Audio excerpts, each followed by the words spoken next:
I'm the grease man. And I never listen to none taken. Sometimes hideous, oft-times unsavory.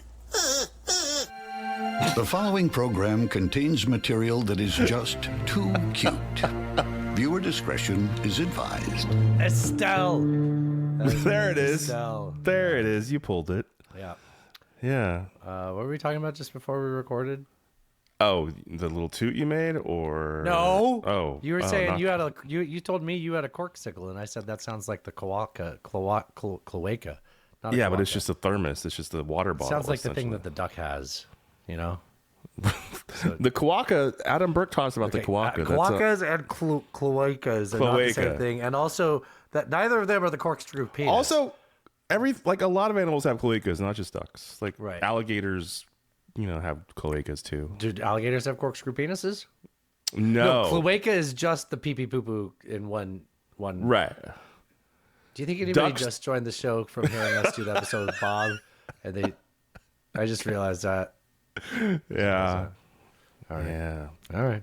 If you want to be depressed or don't want to be depressed, don't look up duck sexual activity. It's very depressing. It's not cool. It's very not cool. I've never seen a duck have sex. I've heard cats have sex more than I've seen ducks have sex. I've heard and cats don't want you to know about it. Cats don't like it when you know about it. Yeah, I've never seen that happen.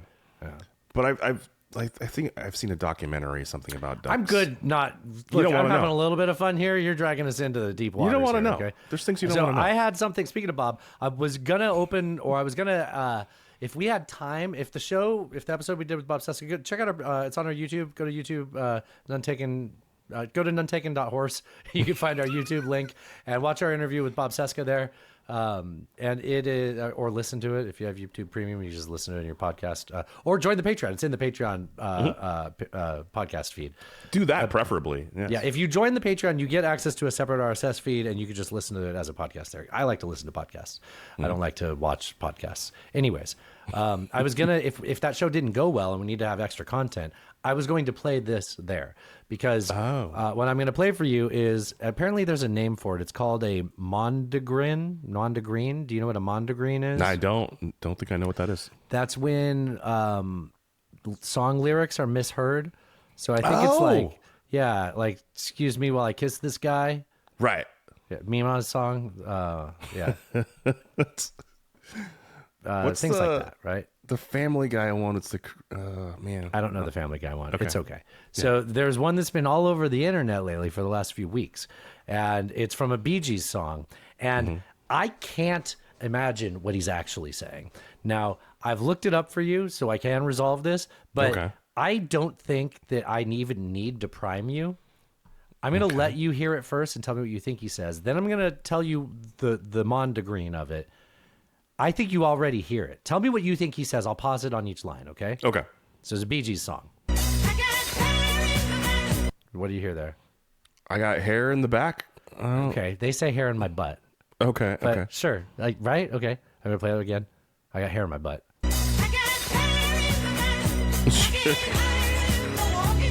Did you hear that last one? Something about walking? Okay. They say I got higher in Milwaukee. Okay.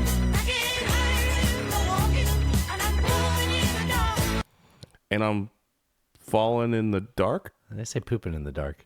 Okay.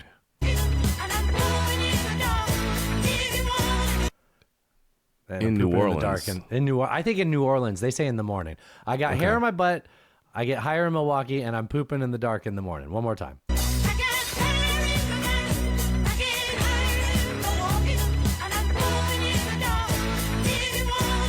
I think That's in New Orleans. It's in New Orleans, yeah. 100%, So you get higher in Milwaukee and you poop in the dark in New Orleans. That makes sense. That actually makes way more sense than in the morning. It makes perfect sense. So before I found the real lyrics, I asked Google Gemini, and it just lies to your face. Like it's just.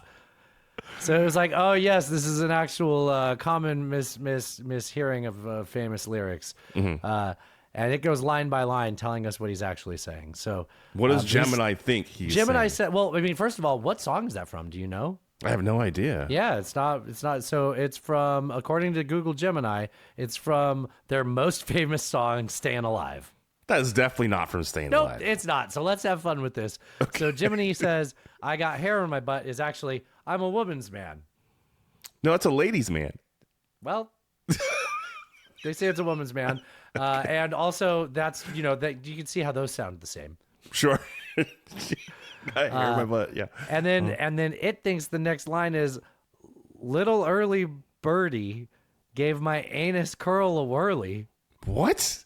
I didn't tell it that line at all. That's okay. I don't know where. My anus curl a whirly. I don't know what that means.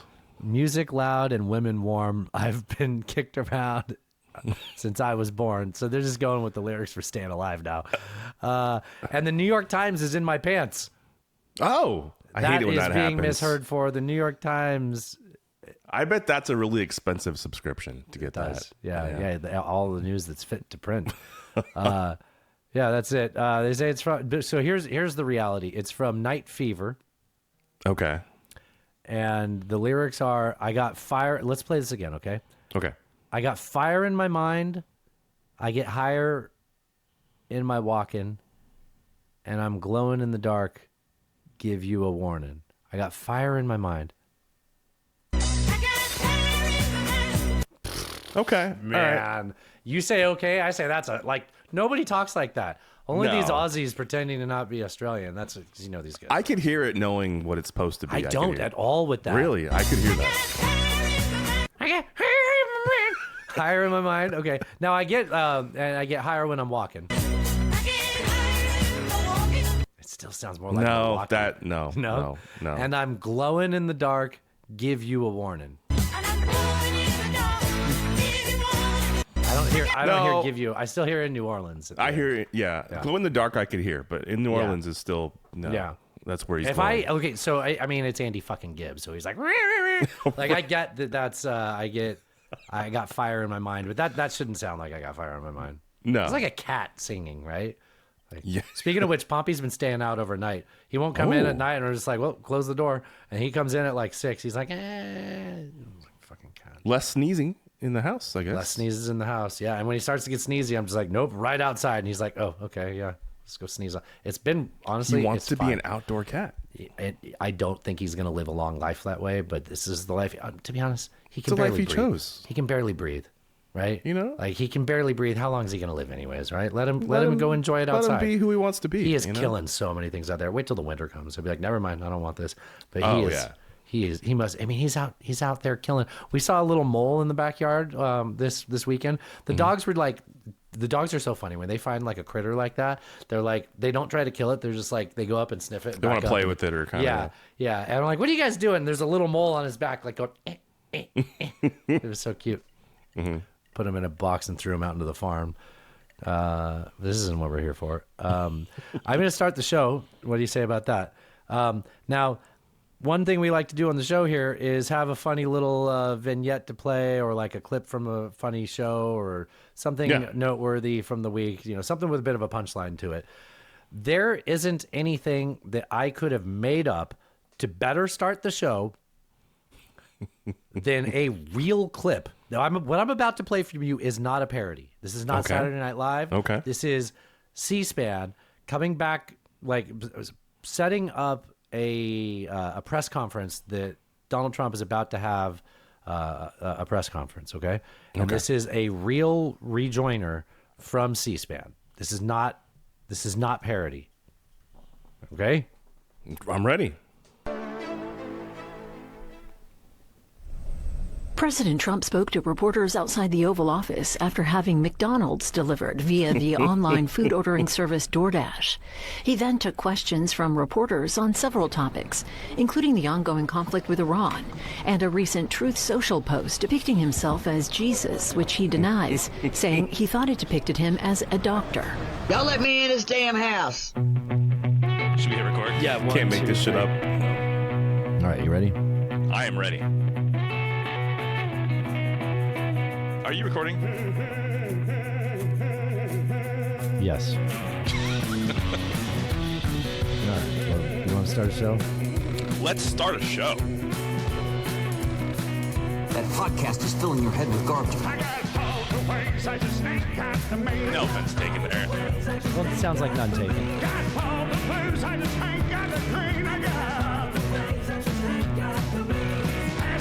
she'll say the same thing. I got all the ways, I just ain't got the means.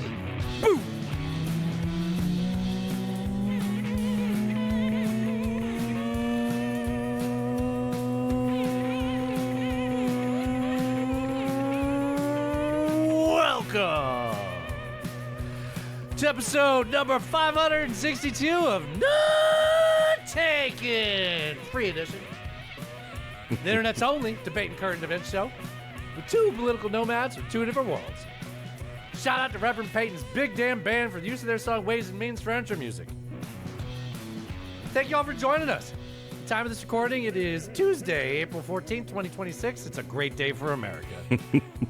We are two coastal elites, here to recap another week of current events and sharing way too much of our tragic personal life. We're going to take a sledgehammer to the culture war echo chambers.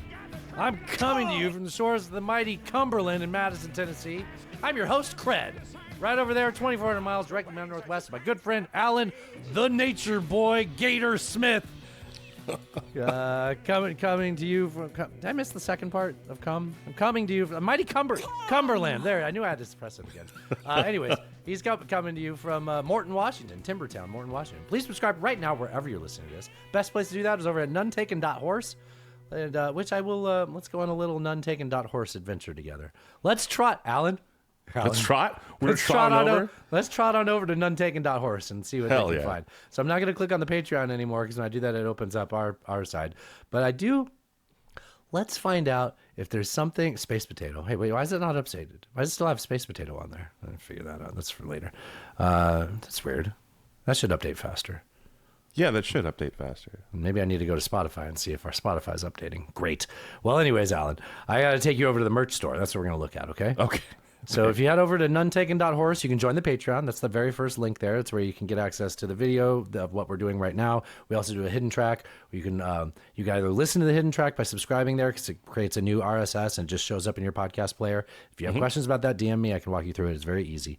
And then, but you can go to you can buy merch to support the show and advertise your great taste with None Taken related products. So we have a mug that says "We Say Cunt in This House." We have in black and in white. Nice. We have Culture War veteran on one side, Zebra Dick on the other. None Taken Zebra Dick can koozie.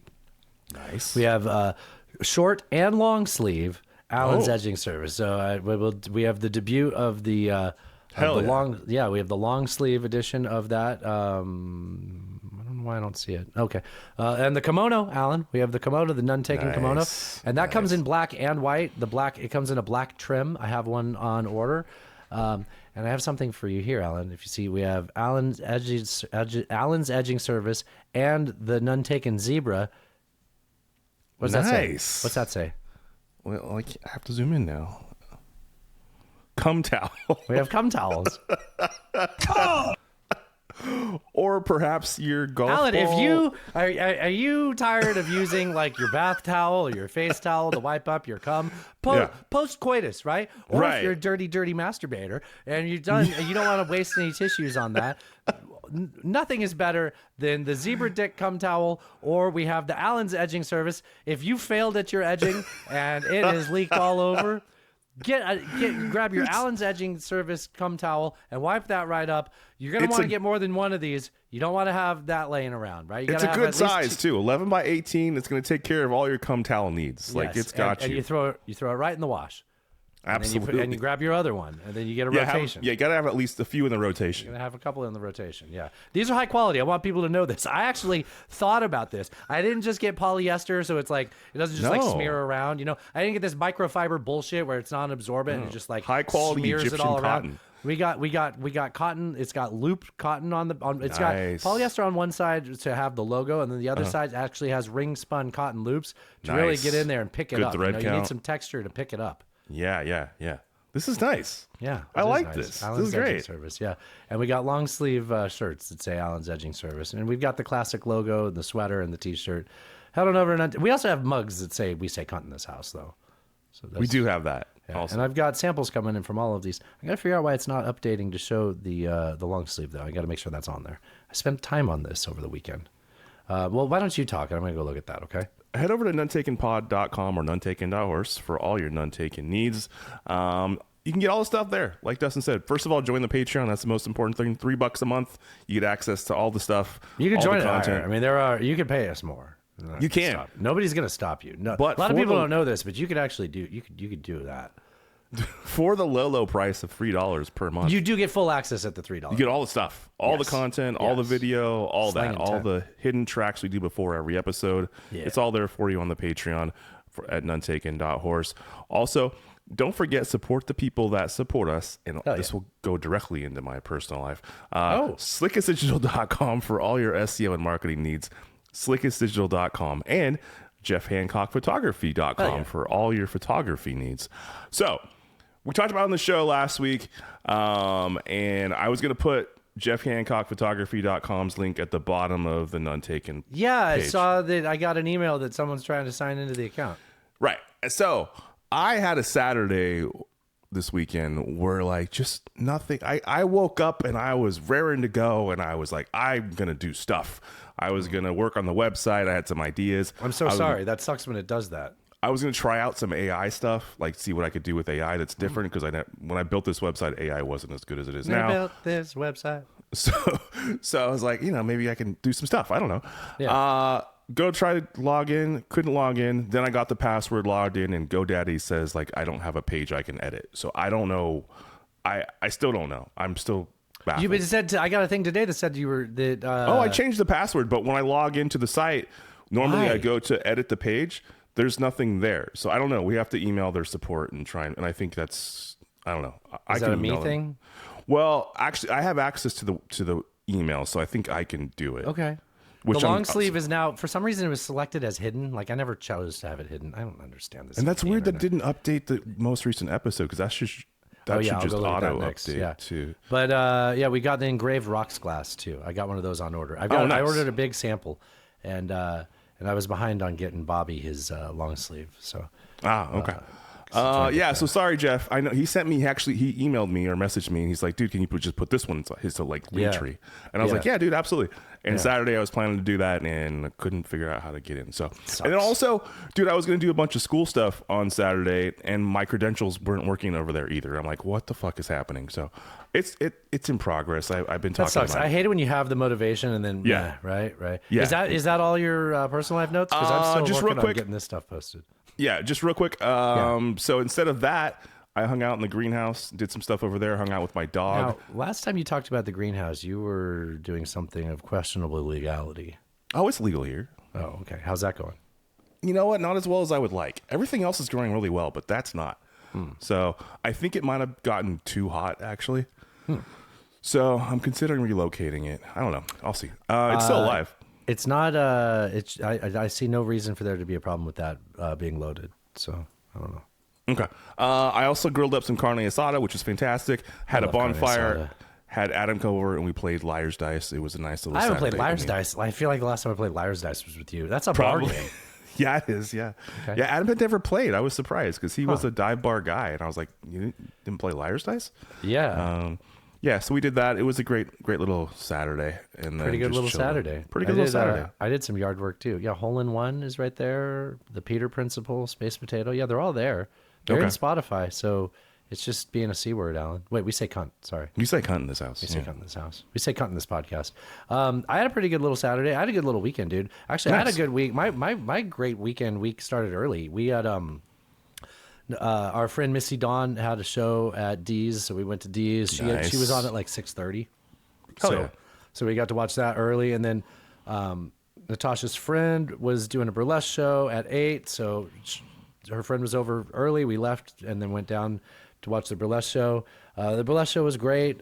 Fun. Yeah, I thought we might leave early. I'm glad we didn't because a lot of other people left early, and it kind of sucked that they did, and we weren't one of them, you know? Nice. Okay. And the second half was good. Everybody was great. And we met some Aussies at the first place, and they were into Aussie Rules football. They are also Crows fans, too. So I was able to complain Were you about wearing that. your hat or no? I wasn't. No, Okay. it was really, it was unfortunate. But the Crows won their last game, so we can still bounce back. We got time. Okay. But yeah, it was fun. A couple weeks ago when I was on call, I got a call for a restaurant that Natasha had wanted to go to, and it's like it's fine dining. But they do a brunch, and it's still like fine dining, but it's a brunch. Okay. And so Natasha had reservations for it, and I told them, I was like, look, I love your restaurant. Like, I know, like, I'll take care of any customer, but I just want you guys to know this is a big problem we're going to get through. But you have someone who actually really cares about. We care, yeah. I care about anything that I'm working on, but I was especially like, I took a lot of pride in fixing that for them, if that makes sense, right? Yeah, of course. And like, I had a really good connection. It was one of those situations where it was like, literally everyone I dealt with there, you wanted to do right for them, which like again, Nice. I'm always going to do my job right, but sometimes Right. you're kind of like, I'm doing this despite you being a dick, you Right. know? Yeah. Like, Yeah. Sure. okay. Yeah. Allegedly, I should say, just be safe. But like, it was just such a great experience. And then I was actually on the phone with someone in their corporate because some things we had to deal with their electricians. They literally didn't put the machine on the right amp size. We didn't install it. So it was on the wrong size amp breaker. And they're like, so why hasn't it tripped before? I'm like, luck, just sheer luck. Like, it's insane that it hasn't. Like, it's just right on the end of it. And so there's a whole conversation with that. And it took forever to resolve it. And when I was done, the lady at corporate was like, when did you say your reservation was? And I told her. She's like, okay, we got a little note for you. So when we went back out, so when we went out there that was this weekend. Fucking chef came out to our table twice. Oh, hell yeah, dude. That's awesome. Twice during the meal. Yeah. That's really cool. At a place like that, it was really cool. You know, it's Yeah. not like the Applebee's guy, you know, Right. took the stuff out of the baggie and threw it in the steamer, you know? Right. Nice. Yeah, it was a really great experience. They hooked us up a little bit. We got some delicious desserts. Nice. And oh my God, it was so good, dude. It was so good. Awesome. Just too much to talk about. I just talk about food. I don't want to bore you all with it, but, speaking of, God, I hope they're not listening to this. Speaking of, culinary updates. Oh, yes. Did you see that, a court repealed the ban on home distilling? Oh, we can make moonshine now? No, I didn't see this. Yes, we can make moonshine. Hell yeah. So I posted that in the stories, and Bobby Ferg messaged me back saying, None Taken should really make like a zebra themed moonshine. Oh, yes. Say a coconut rum, call it zebra cum. I think our audience would really appreciate this, you know. So instead of- Alan, small batch. Small bag. For a zebra. Right. Like a You're quart still going at to a need time. the rag. You're still going to need the 11 by 18. Oh, yeah. Well, that's Just to take the lid off the jar. Right, Yeah. right. So like they have bodega cat, and then we'll have zebra. I mean, literally nothing's stopping us from doing this now. So I just have I to don't get a see still. anything stopping us. Yeah. Yeah, I got a shed. I got a fucking shed. I can make it. I'm gonna. You know what? We're gonna make small batch zebra cum coconut rum. Rum. Let's do it. I'm Okay, down. why not? Why not? We just need sugar and coconuts, I think. Yeah, Those and must water. be easy to get by. Yeah, we can. Let's do a little bit of jokes. Let's do a little bit of jokes of the week. Okay. I've got this guy was a hit last week. He was pretty funny. This old dude, Argus Hamilton, and this is timely because Tiger Woods crashed in his car, and the Masters was last weekend, and we're a sports podcast apparently. U.S. News and World Report said yesterday that so far the I think I ruined the punchline. This is about the Iran war, Alan. Oh, Forget what I said. Iranian Okay, I war forget. has cost the world economy $650 billion. That's a to lot. put that in perspective, that's enough money to pay Tiger Woods' car insurance premiums for an entire year. How is that not the whole bit? There's another. I refuse. There's to play more? it. I refuse to. Okay, Do you think all it right. can possibly get? We know my favorite golfer, Tiger, last Friday, his black half got thrown in jail Nope. because his Asian half. Nope. I refuse to. Alan, don't do that. you should have. What the fuck? Alan, You should have stopped while we were ahead. I think I stopped it just fine. He didn't actually say that, but you could connect the dots. Now, if that's funny to you, some things are funnier left unsaid, right, Alan? Indeed, they are. Indeed. Speaking of Bodega Cat, Sam Morrell. This was in the group chat by a lot of people, and then it came up on my algorithm, so I guess I'll take credit. Trump versus the Pope. We will be talking about this in the second half. Is he Trump pop shit to the Pope today? He wrote, the Pope is weak on crime. He wrote weak in all caps to the hammer, you know. I didn't know it was the Pope's job to fight crime. Maybe that's what the Pope mobile's for. I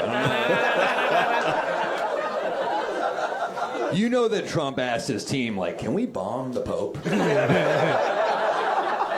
And his team's like, it's a bad look to bomb him. Except Pete Hegseth is like, we could bomb him. Even the Nazis didn't bomb the Vatican, Alan. Even the Nazis. Even the Nazis. Even the Nazis. Yeah. I have a fun story in other news tomorrow about religion in government agencies, which is fun. That does sound exciting. I can't wait. It's good times. So I mentioned the Masters. You did. So this is the only highlight of the Masters worth talking about, especially on this podcast. Even if we did choose to talk about sports, that was a very boring Masters. Did you tune in on Sunday at all? I watched Rory have a double bogey and then come back. Yeah, I watched that. Yeah, I don't care. It was boring. Apparently, with that one guy almost won. And Cameron Young. Who? Young, I think. No, the other guy. Was, I can see it right here. Scheffler. No. Scotty Scheffler. Burns? No. Scheffler, Reed, McIlroy. You know what? I don't fucking care. I don't care. Some guy that's never won it. And I was like, wow. And they're like, yeah. And he'd be the oldest golfer to win it. If he did, I was like, no, that ain't right. That guy's been around. He's new. He's still new. But it doesn't matter.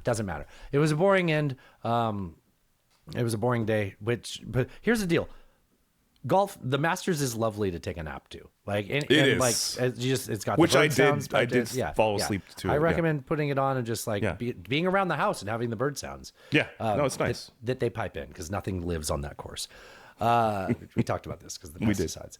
So this is the only highlight of the Masters we're talking about. You know how there was the guys for years. They still kind of do it, but they would go get in the hole. Yes. You know, they all think they're Bill Murray from Caddyshack. Yeah. Mm-hmm. There was a new version of that. Give me back my son! It was Mel Gibson. Mel Gibson. I've got that here. Give me back my son! That was one of the first things we ever put in the soundboard.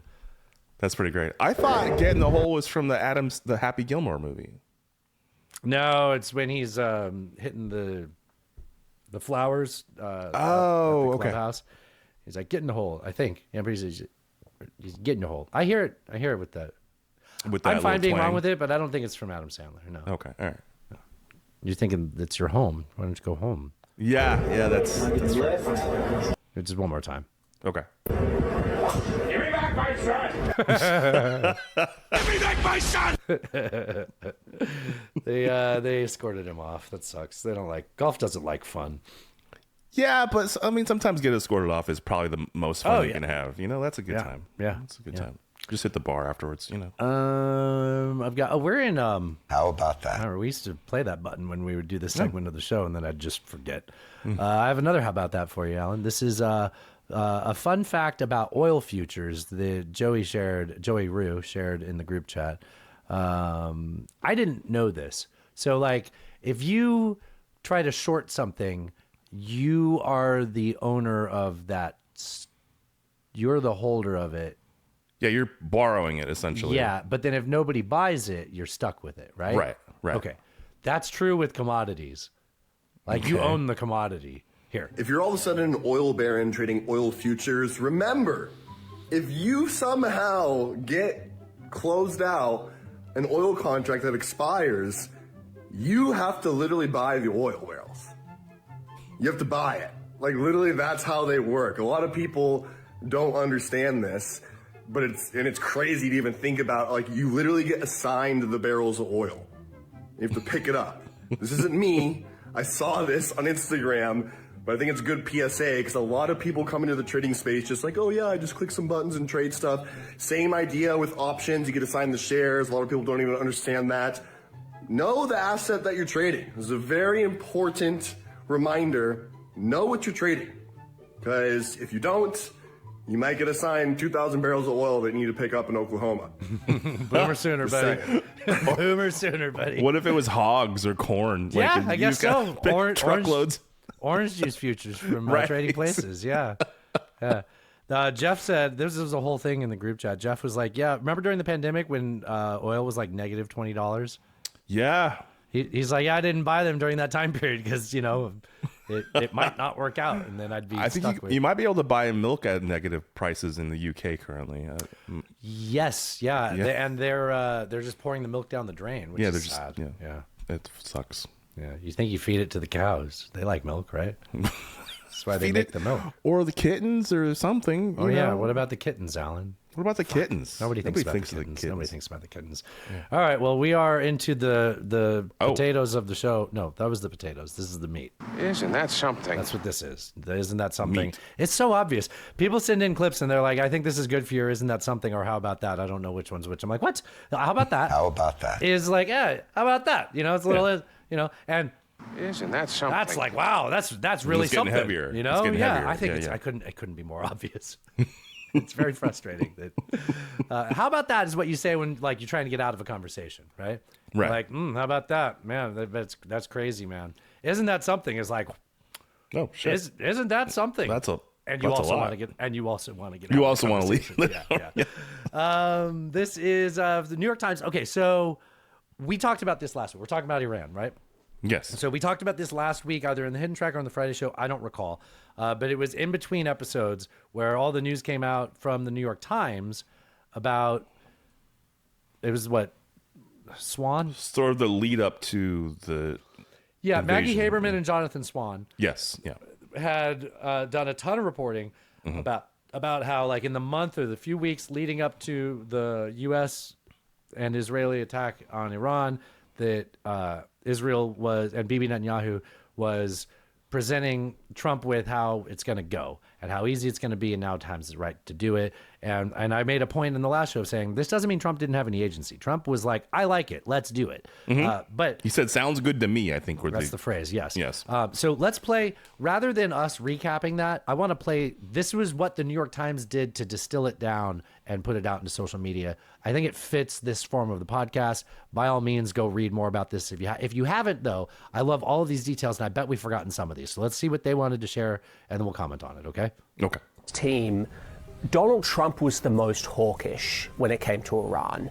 He decided to go to war on a gut feeling, period, full stop. Vibes. We did extensive interviews to find out how he made that decision. On February 11th, Benjamin Netanyahu pitched the idea of joint Israel-U.S. strikes. Do you remember, this was when we had all the videos of his entourage, like, driving in, and we're like, look at that. Like, just set your clock. It'll be like 2 weeks before we do something. Against. And on the podcast, we were like, this was just like 2 weeks before they did the June attacks. Something like this had happened where they had a little meeting in Mar-a-Lago. Iran. He lays out a very aggressive campaign to dismantle. Wait, hold on. Look at this comment. New York Times is bullshit. No credibility. Like, what? Who are you? What? Like, what are you? I don't know. They have 0 likes, so it doesn't matter. Like, okay.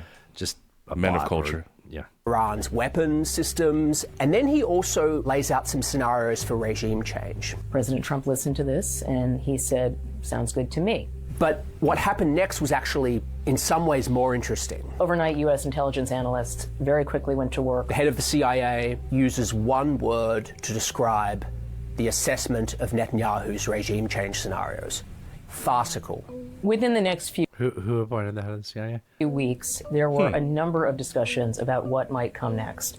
There was not consensus. These three Trump advisors show just how varied the opinions were. Hegseth, Rubio, and Vance. In the administration. The Secretary of War, Pete Hegseth, thought that this was a really good idea. And it's not a surprise. He was very much chosen for the idea that he believes in flexing U.S. military muscle. Marco Rubio, the Secretary of State, was, I would say, skeptical about a full-scale war, would prefer to continue with a maximum pressure campaign, but was also skeptical that the Iranians would agree to a deal. So he was somewhat ambivalent. The most actively opposed was Vice President J.D. Vance. He laid out various reasons why this could be complicated, from depleted munitions to the position it would leave the U.S. in going forward. That it could lead to regional chaos, that it would break apart his coalition. Many of his voters would see that as a betrayal. That was all accurate. On February 26th, that's true, yeah. President Trump had a final go, no-go meeting with his team in the Situation Room. Trump is sitting around the table with his inner circle. It's a very small group. He asked what people thought. And Vance starts by saying, well, I think it's a bad idea, but if you do this, I'll support you. You know who I bet wasn't at that table? Who? Tulsi. Oh, she had to be in Georgia to investigate It's crazy that the director of national intelligence wouldn't be in the small group You're that correct. is advising the president on the threat of Iran after a foreign government that fucking hates Iran is convincing him to do it. You think you'd be like, okay, well, what are my people that like assess all of the national intelligence? Pete Hegseth After remained also where she was selling merch that said no war in Iran like a few years ago. he was, believing that Iran was going to have to be dealt with anyway. Might as well do it now. And Rubio says if the goal is regime change, we shouldn't do it. But if the goal is to degrade Iran's capabilities to wage war, their missile program, that's a goal that we can achieve. It's kind of funny because if you take all three of them, it makes a full argument for it. You just have to ignore how each one of them is saying, but for this reason, it's not Right. good. Don't do it, but yeah. And then the other ones don't do it, but, and they're all different buts, so you can ignore. Hey. And they're all like you can make a full reason to do it if you ignore all the negatives from each of the other ones. Right. Yeah. At the end, when President Trump wanted to go forward, almost everyone deferred to the president's gut instincts. They've watched him. Good gut. Him survive yeah, being great indicted, being convicted, being shot. They had seen him beat the odds so many times. Shot at. That it affects how they look at things and what might be doable. And at 3:38 p.m. the next day, Donald Trump ordered the start of the Iran war. How about that? Oh, wait, hold on. Isn't that something? Fuck, I got it wrong. After all It that. is something. Yeah. It is something. Yeah. I mean, they also talked in that article about like when Netanyahu first pitched it to Trump, they went down to the Situation Room and it was like Netanyahu, Trump, and the head of Mossad on like a fucking Zoom call and maybe a few other people, but Vance wasn't in the room. Neither was Tulsi. No. More importantly, they were like sitting at the same level with each other. Yes. It wasn't like Trump at the end of the table talking to a foreign person. It was like there was something about like the talk about that better than I'm doing. Like they were co-equals. He wasn't running the meeting. Like he wasn't the head of. Right. He was like, okay, we're gonna do this. Like we're pals essentially. Yeah, it's the way it was done. Yeah, very bizarre. And that's when Trump said He's got to have pictures of him blowing Bubba. Apparently, right? I mean, that's like, how do you let someone run you like that? Like, yeah, I don't think that you even need that. Like, that's funny, but I don't think good enough. Even Bubba's like the horse, Alan. Did you think I meant Bill Clinton? Especially like him coming off the high of accomplishing what he did in Venezuela. He was just like, oh yeah, we got this, no problem. I just send the guys in, they do the thing. Yeah. It's fine. Everybody tells me I can't, Yeah. I do it, and it works. That's what he's thinking, right? Yeah. Yeah. So that takes us to this weekend where we had the negotiations that were planned. Let me give you a little recap on that.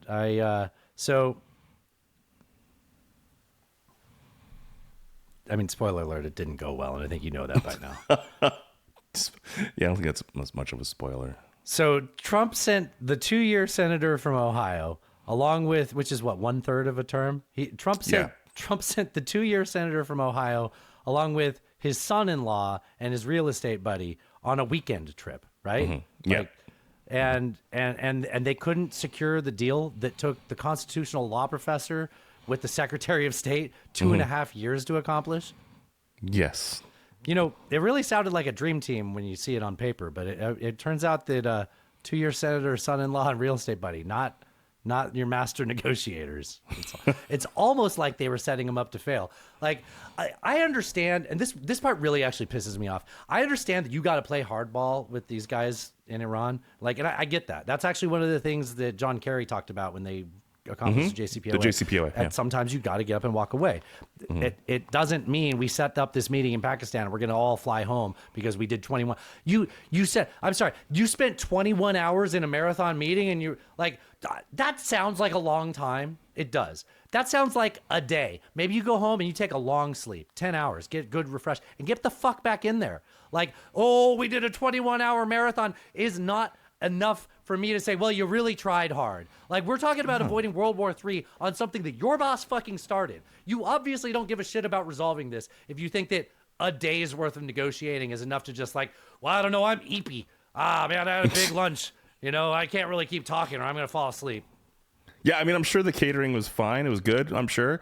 Some good hummus, maybe. Yeah, you could have gone back to the hotel. You could have, take a little power nap and go back at it. Like, or send your people in to do it, and then go back in later. You mean real people? Like maybe the Secretary of State could have been there instead of Oh being no, at he had MMA. to. Yeah, he had a prior engagement. Yeah, Dustin. prior engagement with Trump, which that's kind of weird, right? Trump, Trump is pointing to Vance. He's showing to Vance that I'm hanging out with Marco at this while you're over there doing that. When Marco should be the one over there. He's doing the Secretary of fucking State. Imagine Like, Kamala that's his Harris being job. sent over to do this, right? Like, imagine Kamala Harris being sent to, like, no, we'd all say that's stupid, but it's JD fucking Vance, a 2-year senator and an author and a tech bro, venture capitalist bro. That's who got sent over to resolve this. He was being set up to fail, obviously, and nobody fucking calls that out because he's a man. I don't know. Like Trump knows that, as we played earlier, that Vance isn't a fan of this war. He sent him over there, and he sent him over there with no fucking agency. Vance called Trump no less than 10 times in that 21 hour. And he didn't only call Trump. He called Hegseth, he called Marco Rubio, and he called Bessent. So you're telling me... Why is he calling Bessent? I don't know. I don't know. It's the weirdest thing that they bring out Bessent. Treasury, right? Yeah. Uh-huh. They bring Bessent out on the Sunday shows to talk about the Iran war. Like, it is weird. What? Yeah. Yeah. But like... What about JD Vance strikes you as someone who's going to manage 4 different teams' people's objectives, right? Bessent, Rubio, Hegseth, and Trump. All of those have slightly different things they'd like to accomplish. He's going to get all of their input, balance that, and negotiate to some kind of agreement with the other side. Like, Nothing. just no. And he was set there with no agency. Otherwise, he wouldn't have made a bunch of phone calls, right? And he would have been given more time, right? You say, go there, don't come back until you have a deal, unless you really don't care about that. Which, as we've seen today, I don't have anything about this, but there's been huge airlifts into the Middle East as we've been preparing to record and as we're recording right now. So maybe by the time you hear this, something really big has happened. We are at least preparing for something there. They were either troop movements or hardware. Equipment. I'm guessing hardware. I feel like things would have been leaked about that many troops. Well, I mean, and Trump said when he was asked about it at the fight that he didn't care what happened at the Yeah, negotiations. he said either way we win, right? Right. And What does that meanwhile, mean? you got he thinks we already won, and you got Rubio throwing up like 305 gang signs, and I don't know what the fuck he's trying to Is do. that Did you true? see that shit? Yes. No. Is that he true? threw up a 305? Mr. 305? Yeah. Mr. Worldwide. He threw up a 305. No It was in way. Miami, you know. Oh my God, But- Marco, go ahead and talk. Marco. Yeah, it's 100% ridiculous. There was I whether Vance was No set up to way. What, you've seen it? What a fucking joke. This is unbelievable. 305, no, baby. No. I don't even know how to do that. I can't. It's I a don't know. 3-0 and a 5, Alan. I can't. I know numbers. You're I don't know. unbelievable. There it Like is. this. 305. See? Oh, I can do so it. you did it really easily. Oh, like this. Okay, I got it. I was trying to do it looking Alan, at what it. about this? Alan, what about this? See that? What? Oh, you don't see that one? No, Oh. I don't see that Oh, one. I got you. Object permanence hasn't, occurred to me yet. No, it's where you put the OK under your hip. What do you remember from school? It was forever ago, you old dinosaur. Forever ago. Yeah. Yeah. You old gray zebra. Yes, I'm the gray zebra. You know what? I'm changing my name. Alan the Okay. gray zebra. Alan the gray zebra. Okay. Yeah. Man. So some of the details that came out about how the negotiations failed. The Iranians offered 5 years of no nuclear enrichment, and Trump told his little bitch. I don't know. I'm sorry. Trump told what's his name? ambassador to Iran, JD Vance. Yeah, he told JD, don't come back without 20. So just think about this, right? One of the things that took us to war was we can't let Iran have nuclear weapons ever. And Iran offers us 5 years no nuclear enrichment, and we said we want 20, which is not never. Right. Like, we would be willing to take 20, but not 5, as if, like, either of them are... And, like, criticize JCPOA because it had a timeline that they weren't happy about. Like, I don't know. You say never. I mean, 20 years isn't never, right? Also, take your in 5 years, Take you your could 5. just- 5 is a good thing to negotiate. Just say, hey, Yeah. like, we will accept this as something that we will talk about during that time period, right? Right. Take your 5 years. And then you just bomb it again if you can't get more. Shit, right? Yeah. Right? You bring them to the negotiating table and you bomb them in the middle of it, just like That's you what you do. Yeah. Right. The idea that we can impose these kinds of terms in this environment at this moment is fucking ridiculous, though. Like, Yeah. I know that if we want to, we could turn on the full war machine, and that's terrifying. And I'm glad we're not. But like, in the way that this war is going, these demands that we're making don't match the reality of what's happening on the ground. Like, I want to ask you, who do you think thinks they won? I'm not asking you who would have won. Like, who do you, I mean, we give you two scenarios here. Who do you think thinks they won? The guy who has midterm elections coming up in 7 months and an affordability crisis that he's compounding or with his actions, or the revolutionary government who's been in power since 1979 through multiple presidencies and multiple attempts and has still had control of the Strait of Hormuz and has actually been proven that that is an effective weapon. It used to be a theory, but now it's been used and they can see that it actually works. Not to mention Donald Trump's history of tacoing. Yeah. Who do you think's winning? I think who do you think feels like they're winning? I think they both feel like they're winning, but I think one of them's right and one of them's wrong. And Well, I think okay, Iran but that's is kind of probably like right. what I said. You said Iran's probably right? Yes. Yeah, but we got to admit we're not trying hard enough. We can try harder if we want to. Like, I'm not saying that would be a good thing. I'm not saying that would necessarily get... You would not be able to bomb them into getting the nuclear out of there, but No. we could do worse, right? Like, we aren't doing total war. That said, I'm not saying Iran won like you did, like you necessarily are saying, but I am saying that if I were the regime, I wouldn't want to cave in yet, which I think is what you're saying. No, yeah, of course not. No, and the only reason... Like, they don't feel vanquished. No, they have no reason to feel vanquished. Especially the regime. They killed people the might. 86-year-old supreme leader and replaced him with a more hardline supreme leader that will... Nobody's seen. That will go for nukes, like when the other one If said that no. guy, if we find out that he's dead, Doesn't what does matter. that do to... I don't know. Don't you think that could send the Mosaic system into... No? No, I'm telling you, it's Matryoshka dolls all the way down, and it only gets worse the deeper you go.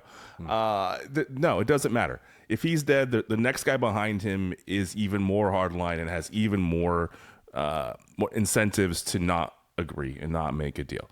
It doesn't matter how angry the Iranian people are. There's just... And also... this is the president that said help is on the way, rise up, and then he's also threatens civilizational erasure. So that's fucking fantastic. Well, you said that you said something a second ago that made me think of this response. Like, you're saying that these are they don't... I actually don't remember what you were saying, but what I was going to say in response to it is that we're not treating them with the dignity that they expect from a negotiator, right? Like, the Trumps, I'll just say them, the Trumps, the administration is treating them like they're businessmen, and that they like, look, if you play ball with us, then we'll put a Trump resort in your region, or maybe like a Universal Studios park. Not Disney. Disney's too woke, right?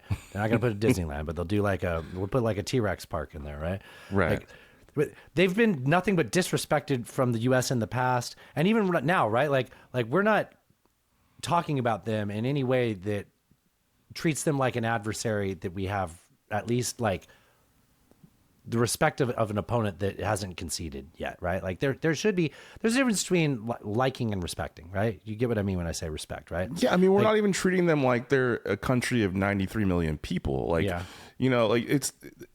I get that we're talking about people that kill their citizens, so I don't mean like good people, but they are people that demand to be treated with dignity. Yes.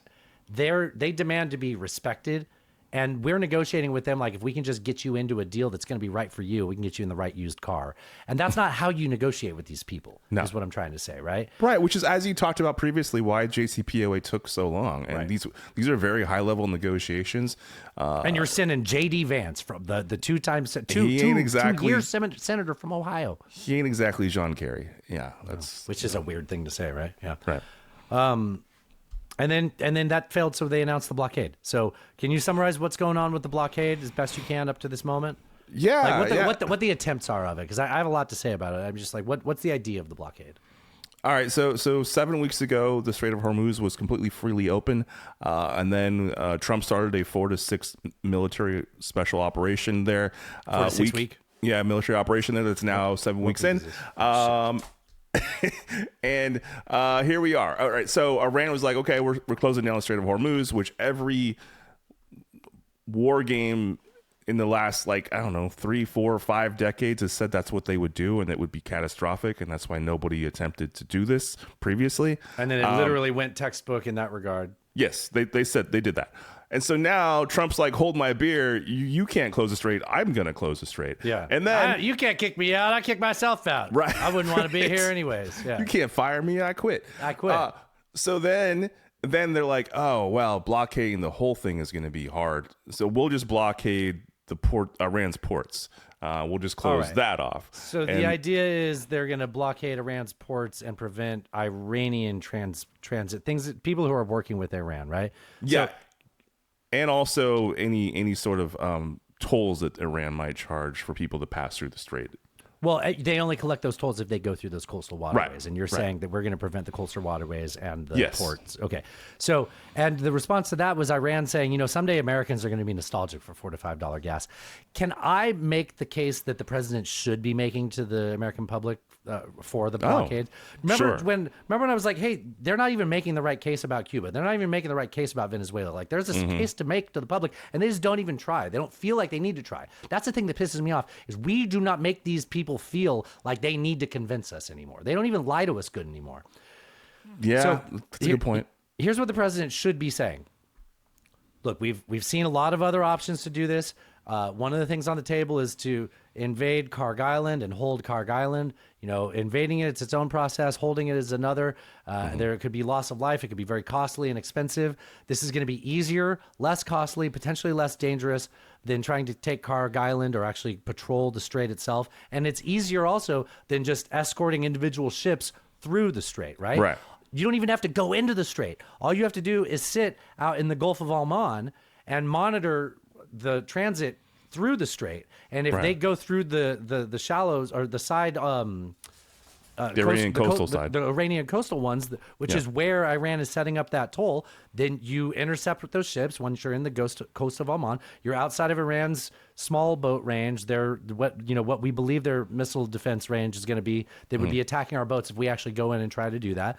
And we're very good at intercepting oil tankers. We've been doing that with Venezuela for the past months, right? This is true. Yeah. So that is a way to sell this. And then, Soya doesn't like it.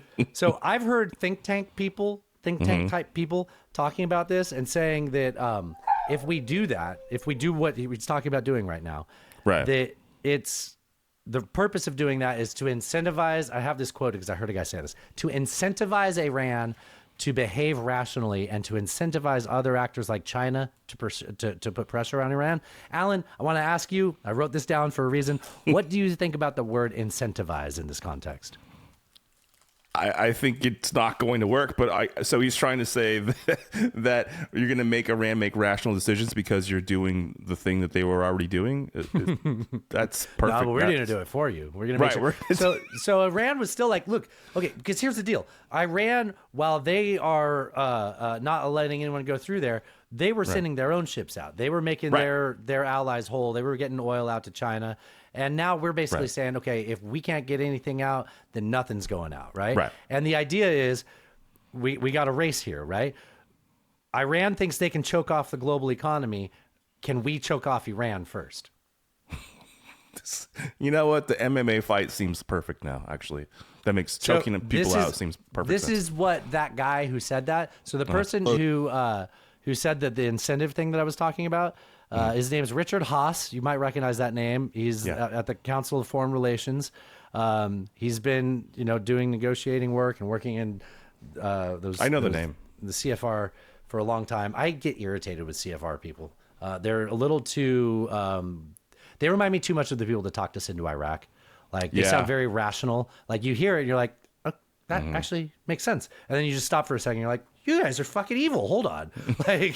So like kind of that banality of evil, and the banality convinces you that it's not that big of a deal. And then you look like, hold on. No, these people sit at a desk and they talk about this is what he says. So he got asked, in what way would you actually perform what you're talking about, where you're going to go intercept those boats? How would you, like, what if it comes down to push comes to shove? Also gives Iran more military options. But yeah, I would hopefully that they would think twice about it. These ships are expensive. The oil on them is valuable. If worse came, they probably don't want to get their ships sunk. And, you've got two options. One is you basically block the tanker with a naval vessel, or technically you could disable it. You could shoot something very specific out of propeller or whatever. I'd rather not have it come to that. But if worse came to worse, you could do that. But first I'd go diplomatic, then I'd go blocking, then I would do, if I had to, some type of shooting. Some type of shooting. Alan. Yeah. Why don't they just shoot the tanker in the legs? I mean, yeah, just like those protesters, just shoot them in the legs. You were thinking it's it, fun. right? You were thinking it, right? I was, yeah. All you gotta do is just shoot it into the propeller. You don't have to sink the boat. Just shoot it into the propeller. Don't be any massive oil spill, no environmental catastrophe. Yeah. It'll be fun. Shoot the propeller. Yeah. So that guy went on to say that he came up with this whole plan 4 weeks ago in his newsletter. Because he wanted to have Does this he have all a resolved. Substack? He's saying that he is the reason that Donald Trump is doing this. I will blockade you, and that it was his whole idea that it will, like, if we choke, like, look, man, like, I don't like this idea. I don't like the position that we're in, right? I would rather not be in the position where these are our choices. Yeah. Given the shitty situation that Donald Trump took us into, and the fact that Iran's only move is to try to choke off the world economy, then yes, trying to choke off Iran first is probably the best move. But, like, the problem is the people in charge in Iran are going to eat, right? Like, it's the people of Iran are going to suffer. Like, and that's why this isn't ultimately going to work. The regime does not respond to the outrage of its people. We've seen No, not at all. And in the meantime, Trump's got an election in 7 months, plus surging gas prices. And the entire reason that the independents and uninformed voters tipped his scale in the election was his promise to fix an unaffordability crisis that he calls a fucking hoax, right? Like, yeah. I think that the more reasonable way to have gone about this blockade, this phase in the first place, is to say, look, like, this is all just temporary. I'm trying to sell it to, you're an American citizen. I'm the president here. Like, this is temporary. The long-term solution can't be that Iran has control of the strait. It just can't be. So we're going to do this as a means to an end. And that end will be Iran doesn't shut down the Strait of Hormuz. This will get us to a negotiation, and hopefully we'll be able to negotiate out of this blockade, and we'll have some sort of maybe like a coalition in charge where the Saudis, the Bahrainians, I don't know, pull up a fucking map. We'll name all the countries that can claim some sort of a stake to that. But the problem is, we start getting into that too much, you start to get rid of the freedom of navigation, right? And the whole issue is, if Iran's going to charge a toll, then there isn't freedom of navigation. But I think that I think that there is a way to sell this in the way that I'm trying to. I'm still not saying it's a good thing. I'm saying it's a good thing based on our options right now, because I would love to just walk away. This is like people got mad at me when Trump tried to pull out of Syria. I was like, well, I don't like it either, the way he's doing it, but I love us not being in Syria anymore. And people are like, well, what about the Middle East collapsing? I'm like, well, I would love it if we would just not be in the Middle East anymore. And I understand the short-sightedness of all of that. I feel that way about this war. I want this to be over with. I think if you're going to try to get an outcome on this that you can save face with, this is unfortunately the best way to do it. The problem is, Iran was already choking off the world economy, and now we're just trying to strangle them first. And I don't know. Oh no, don't do this. Is this the 12 Years' War? What is was that the British and the French, and their whole plan was just blockade off Napoleon? And like, if you could just blockade off Napoleon long enough, and it seemed like a long time it wasn't working, but eventually that was what led to Waterloo. Was because it came, there was a long time where it didn't seem like it was the right decision, and everybody was suffering and getting frustrated with it, right? But I mean, the best thing to have done is to never. This is the opposite of the best time to plant a tree. The best time to fix this war was to never fucking go to it. The second best thing you can do is to do this right now. And I feel like, I hate saying this, and I would love for you to talk me out of this. I do feel like blockading the strait in the way that the Trump administration is trying to do it, where you sit in the Gulf of Oman and you stop ships that deal with Iran, and you say other ships can come through, maybe eventually, that's the way to get to the negotiation table and get a peaceful. And as long as the problem is, a blockade is an act of war. And an act of war doesn't sound like a ceasefire. So if I were Iran, I would say ceasefire's over, buddy. But then if they don't do that, that shows good faith on their side, and it shows you an ability to work with them. Now, this administration doesn't think the way I am, but... Yeah, I hate the blockade. Wait, hold on. I'm so sorry. Just let me just say that one. I think everything I just said makes sense if our administration was filled with rational actors that actually want to see this get resolved. And they aren't, and they won't, and they don't. Right. Okay. Yeah, they aren't. And this is the equivalent of you're drunk at the bar, your buddy hits a guy, and now you're in it, and then people are hitting people over the head with bottles, and what are you going to do? Like, this is there are no good strategies here because there was no strategy to begin with. And they all think they're Toby Keith. I ain't as good as I once was. Toby Keith. I'm as good once as I ever was. There's a line in that song about getting to a bar fight. Or they think they're Michael Mara, then he hurts his hip. Michael Mara. Yeah. Remember that one? Because of his boots, because he stepped outside. Those boots. And fell. Broke his knee, had to get a knee replacement. Yeah, these things happen. Yeah. What's funny is that let's rewind. Let's say none of this ever happened, right? Mm-hmm. How much longer do you think that the Iranian regime would have survived based on the trajectory they were going? Oh, I mean, they were facing economic collapse. They had no water. They had a huge water problem. You couldn't get water above like the 7th floor in Tehran. People were in the streets. Don't do it. In the streets. You did it. People were in the streets, even though they understood that the regime was going to murder them for doing that. Yeah. People were they were that fed up. I think. I can't remember who. Somebody on Lawfare was saying sometimes the best thing to do is nothing when your enemy's about to implode. But do you know what we could have done then? Instead Nothing? of what BB dragged us into, you know what we could have done then? This blockade idea. We could have done this blockade idea and said, anybody that goes to Iran's ports, we're not going to let you out through the Gulf of Oman. Anybody else wants to go through here, go ahead. And we wouldn't have had to fire a shot. And we could have sold that to our allies first. Yes. And we could have walked away if we didn't like how that was going. That did not necessarily go up the escalation That was all ladder. possible. Yeah. Yes. But BB led him by the fucking nose right into this shit. And he was such a fucking warmonger, even though... And then people get so mad online. They're like, I can't believe he betrayed us. The man has always been a con man. If you ever believed in them, you need to recognize that you had been lied to and you believed a lie. That's what you have to accept. Not that he changed. He has always been this. He's always been this person. Fucking leopards. Leopards ate my face. Fuck. Leopards ate my face. I voted for the leopards that are eating on my face. Puerto Ricans. Damn it. That wasn't it. Where's this shut up, silly woman one, Alan? Oh, I don't know. Why is that in both pages? Oh, shut up, silly woman. That's the one I was looking for. It's not for women. All right. And the Israelis were actually happy about this over the weekend when the thrilled when the talks fell apart. Yeah.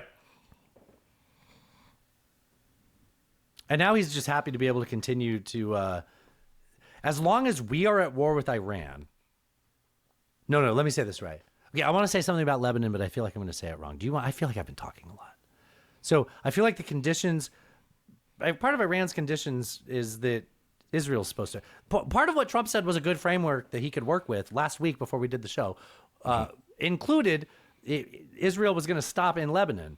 And Trump either didn't read it or didn't care or doesn't matter to him. Probably both. Yeah.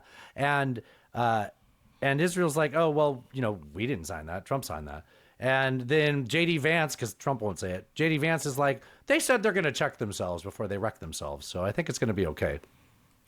But it's entirely in... So if Bibi wants the U.S. to keep being at war with Iran, all he has to do is create the conditions where Iran won't accept a peace deal, which is fight Lebanon, which is all Israel wants to do anyways, is fight Lebanon. I said this a long time ago, and you guys all laughed at me. I said, the entire war in Iran is cover for Israel to be able to have the war they want with Lebanon and get something accomplished in Iran anyways. Yeah. So like the worst case scenario for Israel is they destroy Lebanon, get everything they want, turn it into northern Israel, and worst case scenario, there's a weakened Iran from the U.S. getting dragged into it. That's the worst case to them, and they think they have a higher upside. I get that. I think that it's sleazy and scummy, and I wish we didn't have a stupid president that fell for it. I'm done. Moving the microphone. I also wish that. Yeah. So like in the middle of peace talks, Israel starts bombing the fuck out of Lebanon, and then Iran's like, hey, like, we had a ceasefire.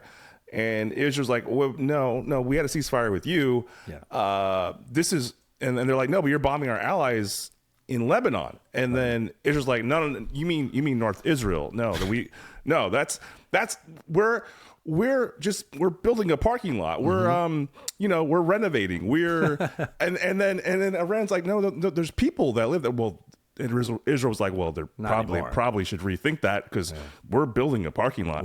We dropped leaflets. Right. And so they're like, we're calling it a sterile zone. It's essentially a DMZ, right? Is this true? Is that what they're calling it? Yes. That's it. Yeah, they want a buffer where nobody is, a no man's land. It's a DMZ, right?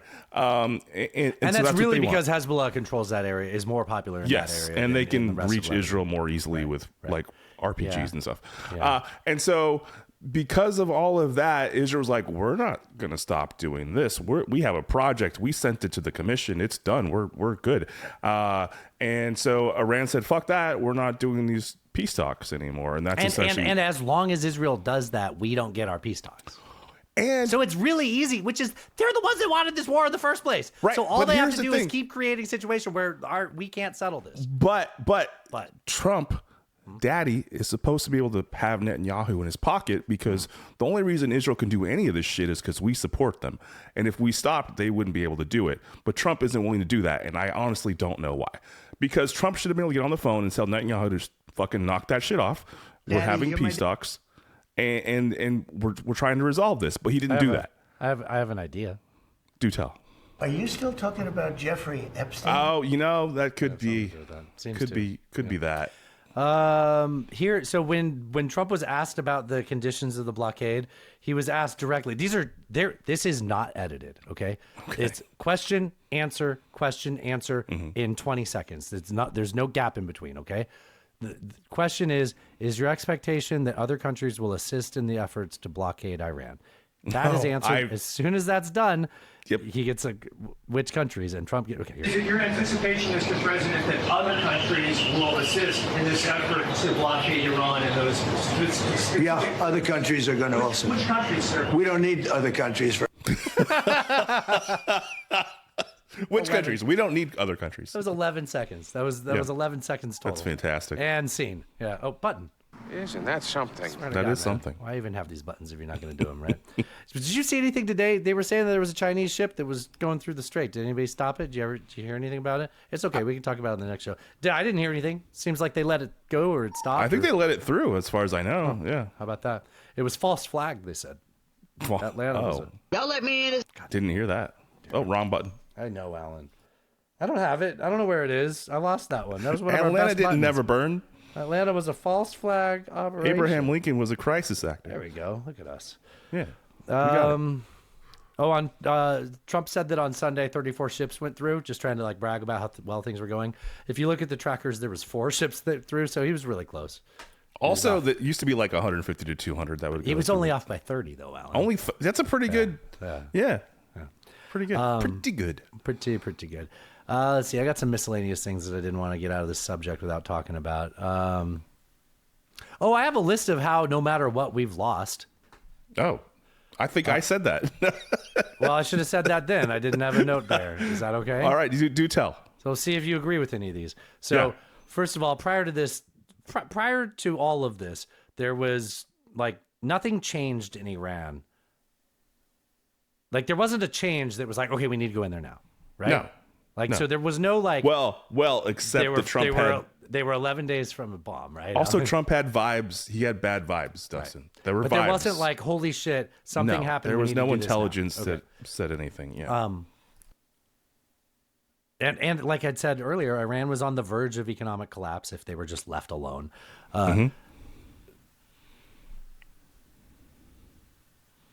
In the process of being at war with us, they've gone from having a theory that they could close down the Strait of Hormuz and affect the world economy to having proof that theory is accurate and factual, right? Yes. We haven't set back their nuclear program. In fact, we've increased their urge to developing them. We've weakened America's position in the region and in the world because we didn't consult our allies, which we talked about. Yep. The president's judgment, his temperament is now seriously in question, not just from his opponents, but within his own party. We used a lot of our military hardware. We've lost a lot of very valuable and specific hardware, and we've had to pull forces from other regions too, right? And actually, we are now at odds. Remember the national security strategy that came out where they were like, remember that. We're going to pivot towards Asia. We're going to get prepared to battle with China. That's inevitable. And instead, we've just lost a bunch of our fucking hardware. People were pissed that we were giving hardware to Ukraine to fight off the Russians, and we just burned through this shit in Iran. Through a ton of it. And it takes a long time to resupply that. It's accomplished nothing. No. It can only bad happen. Are you okay? I saw you reach for a hanky. Would you know what you could have had, Alan? What could I have had? A none taken cum rag. You can get it at none.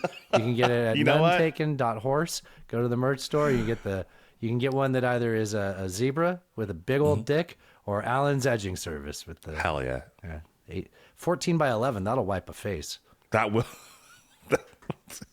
You were wiping your face. I wasn't suggesting that that's what was going on. You sweaty in there? No, I have a little bit of a cold. Cops? I've been fighting a little bit, and so I thought you were watching Cops. No, I had to asked sneeze. Natasha why she was so sweaty the other day. It was assuming she was going to say watching Cops. She had just worked out.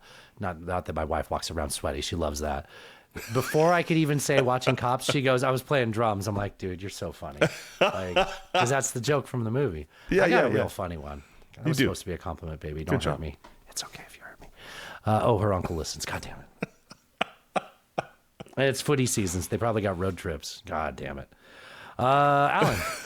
Yes. I'm going to play a clip for you that's going to surprise you. Oh. This is the Donald Trump's economic advisor, Kevin Hassett, his old buddy.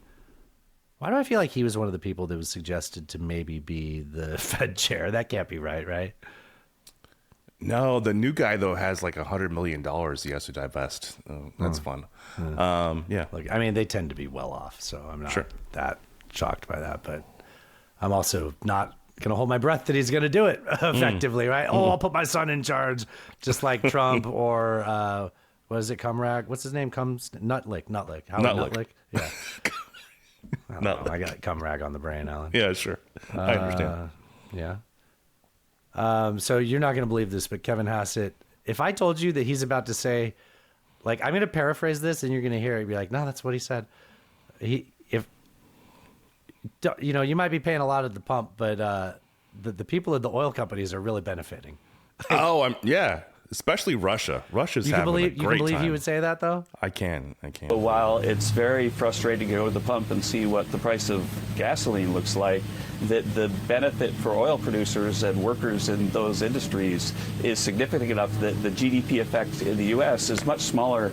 You know what's funny is, in that image up at the top, Chevron is down 3% while he's saying that. So even that's not even true. Like, it's insensitive. I don't give a fuck about you little people at the pump. This is great for the oil producers. And that's not true when you look at it's visible on the screen at the exact moment he's saying it.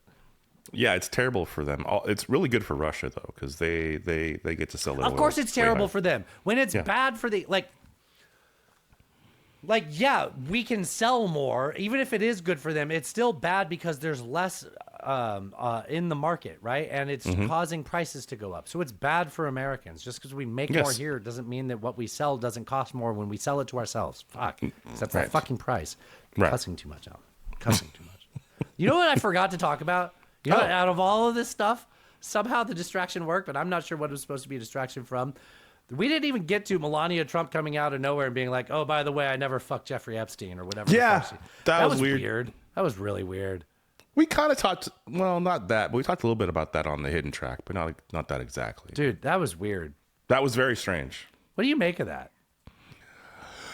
I don't know. There's reporting that he knew about it, reporting he didn't. He said he didn't. He said, I didn't know about that. Yeah, but I don't know if I believe him. Okay, but that's weird. Okay, so, but then that's context, right? It's still weird. That's weird that he said he didn't know. Why would he say he didn't know about it if he did, right? And what incentive would she have to come out and say that? Because she's... Well, so you've seen some of the theories on that, right? Like, what's the one you've heard of? That there was some blackmail or something like that, or that she was trying to distance herself from him because she thought something was coming out. Well, you saw that story about her former model friend, right? the French magazine picture one? No, there was a friend of hers. There was another supermodel who had a child with a Brazilian guy, not a Brazilian guy's, just one man, just one guy. Yeah. Okay. Brazilian. It's hard to have the child with more than one, I think. Yeah. Oh, right. Yeah, but you can try that. Bonnie Blue sure has tried, Alan. If someone's gonna figure it out, she's gonna do it. Okay. We're not going to half yet, Alan. That would have been a good way to go to half. But so I don't actually have a joke that's going to take us to half. I realized this was one more topic. I didn't put a little punchline for going to half. So real talk. So she she had a baby with this Brazilian guy, and the baby got deported, and then he's her ex. And he called ICE or DHS, I think, and either had her deported or the kid deported. I'm not sure. I don't. Yeah, I have seen this. Okay. Yeah. And so, like, who cares about the details there? Other than it seems she had these tweets that were like, I'm going to tear it all down. I'm not afraid to say whatever I want. And then nothing really came from it since then, right? Like, this was last Friday. This was last Thursday. Whenever she came out, Melania came out and said that. It's just bizarre that, like, Donald Trump is using war with Iran as a distraction from Epstein, which was previously tried to distract with Venezuela and, I don't know, buying Greenland. I'm not sure. And then his wife's just like, oh, yeah, Epstein's real. I didn't fuck him. I certainly never had an affair with Ghislaine, which is kind of the thing, right? That's what some people are suggesting, that maybe there was some Yes, there was some relationship there. Or yeah, something. yeah. Not just very cordial, and perhaps there was lady on lady. Maybe there's a video of it, Alan. Anyway, it's very strange. Yeah, I have a theory. My theory is, and I guess we'll just go to half with this. This isn't the best zinger, but I think that I don't remember if Bob said this. Somebody said this in the group chat that she never signed up to be in the presidency, and she can't get him to quit, so she's just doing this to try to get him kicked out. All right. This is the B-side of our platter, sports fans. And I'm singing just for you, covered in sequins. In the canyons of your mind, I will wander through your brain to the ventricles of your heart, my dear. I'm in love with you again. Cross the mountains of your chest, I will stick a Union Jack to the forest of your cheek. Through the holes in your string bag.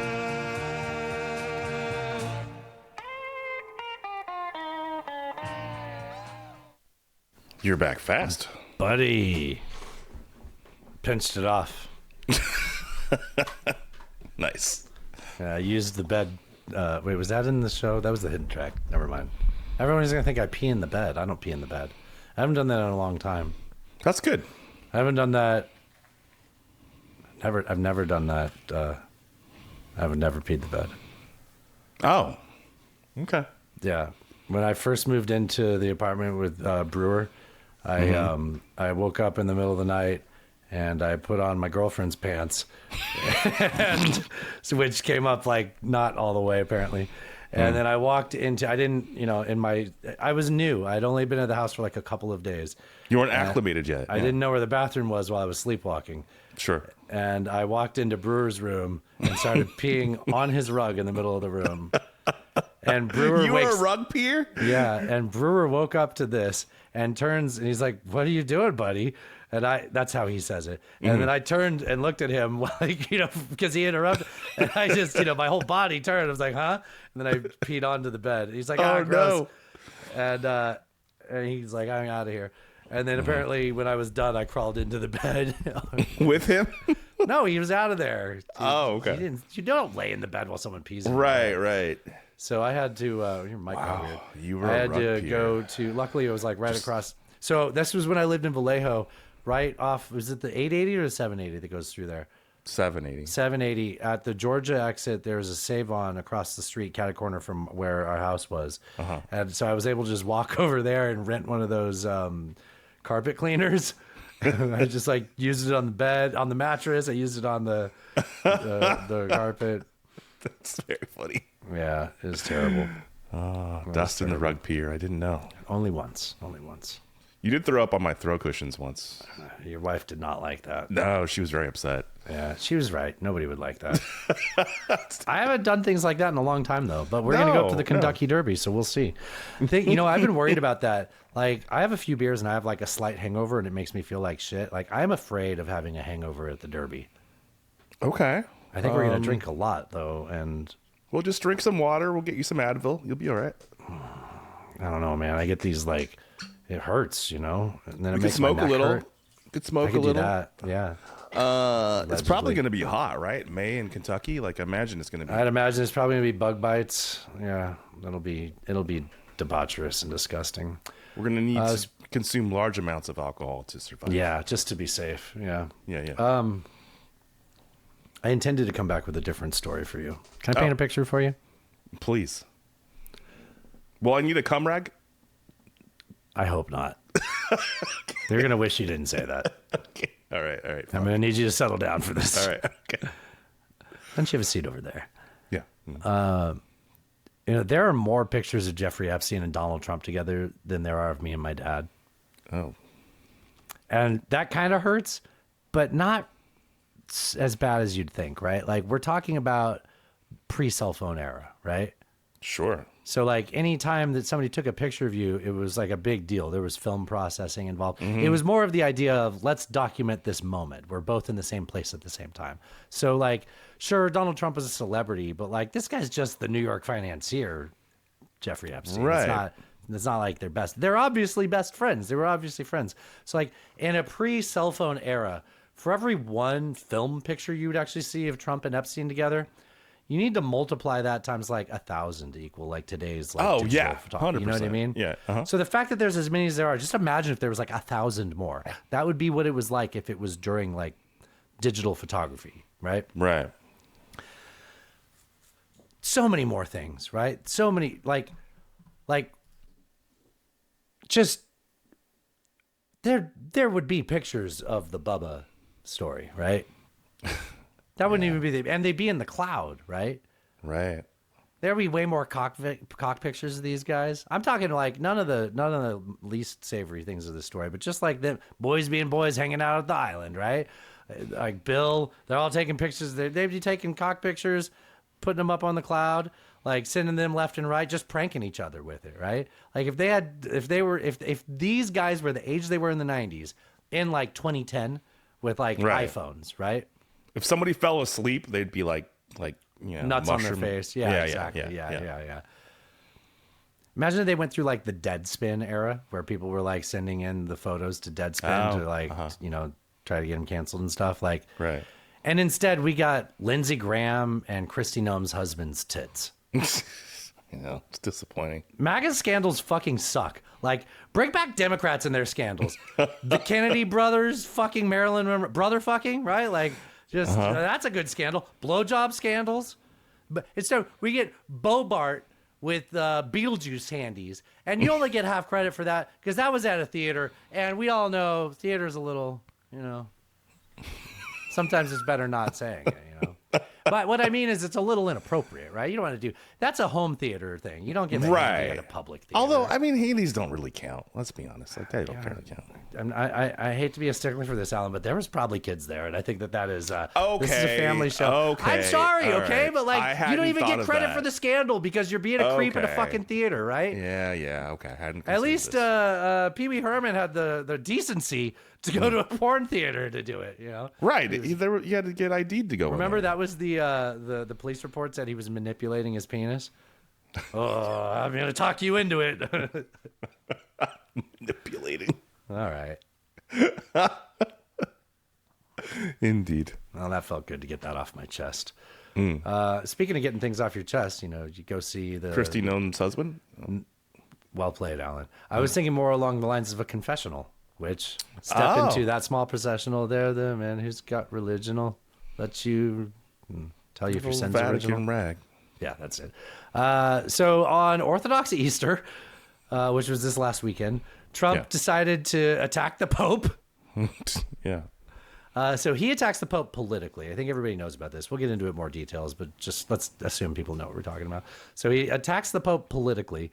The Pope responds saying, like, hey, everything I have to say is about faith and gospel and being the He says, I'm not political. I'm not into foreign policy. It's not my thing. Here's what the Pope said on Sunday that triggered Trump in the first place. So hear what I'm about to say and think about what it says to you to react to this.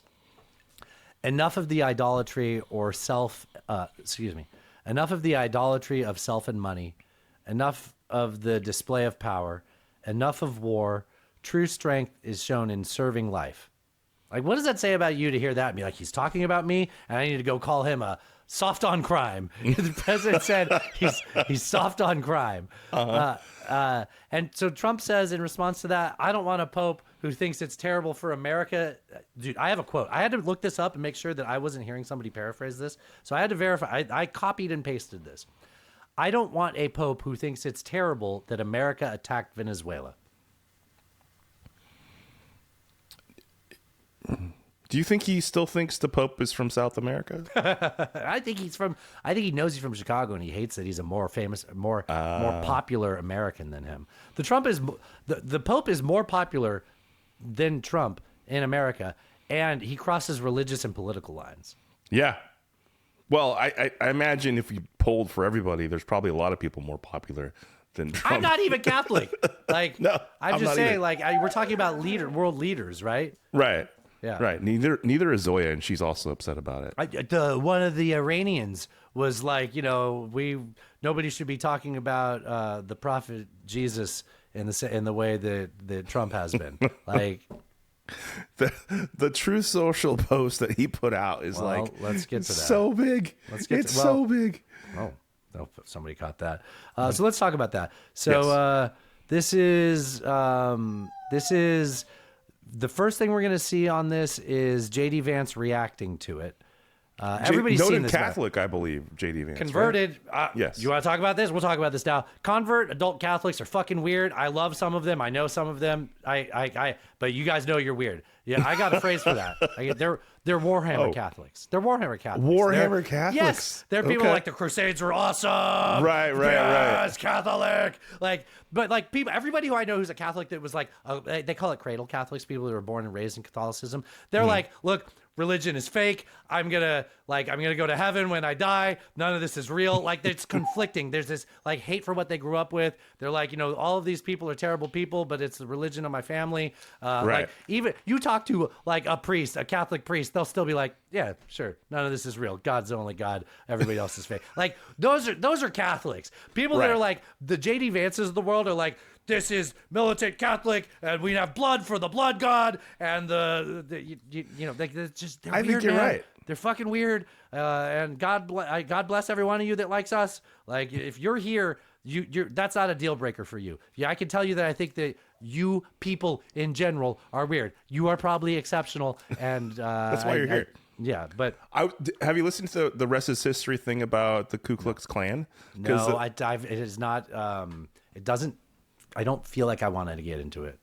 It's pretty good, but these Brits talking about the history of America. So there was like 3 iterations of the Klan, and the second one was very like anti-Catholic. That was their big thing. Like, that was their huge thing. Which is even why like when JFK I have an anti-Catholic. She got married. She married into it. Nice. I think we found a show title. Nicely done. Thank you.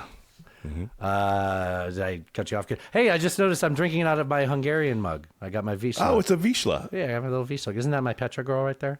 That is cute. That's very cute. So here's JD Vance We'll pause during the JD Vance clip, and then we'll play the rest of this. I certainly think that in some cases, it would be best for the Vatican to stick to matters of morality, to stick to matters of what's going on in the Catholic Church, and let the President of the United States stick to dictating American public policy. Yeah, keep your nose out of our dictatorship, obviously. Like, I love the idea of him saying, I think that the Pope should stick to matters of morality, not, wars of choice. Okay, cool. Wars of choice, not matters of morality anymore. Good to know. Got it. Yeah. Got it.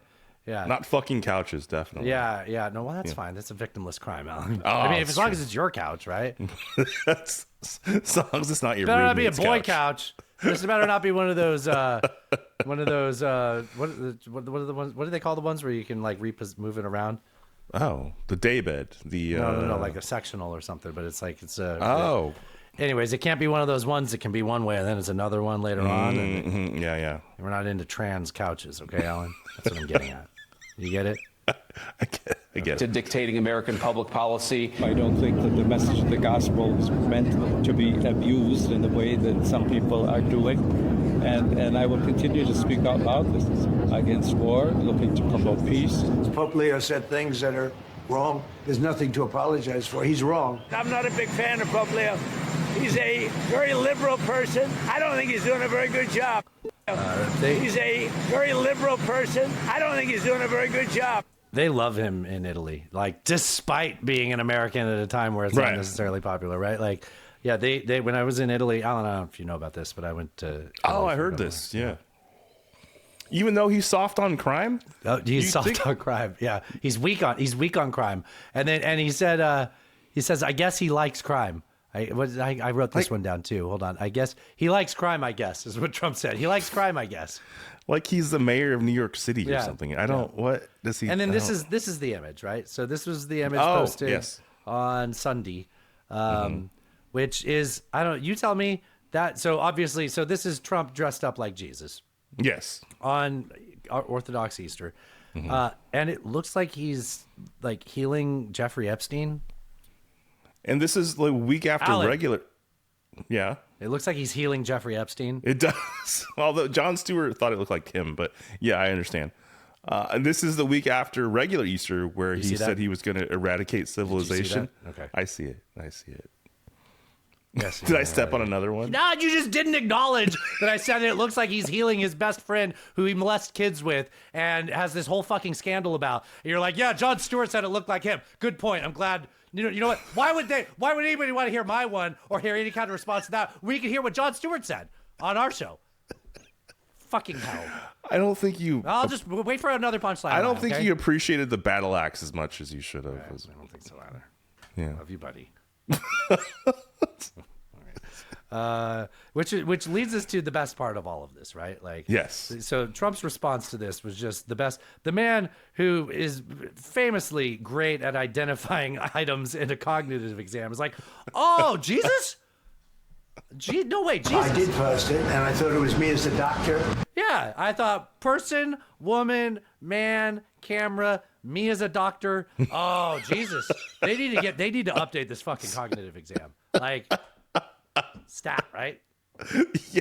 That's the type of he's not passing any CAPTCHA test at all. Like there's just no way. Yeah. No chance. No, CAPTCHA test. Imagine that, right? Identify all the doctors in this photo.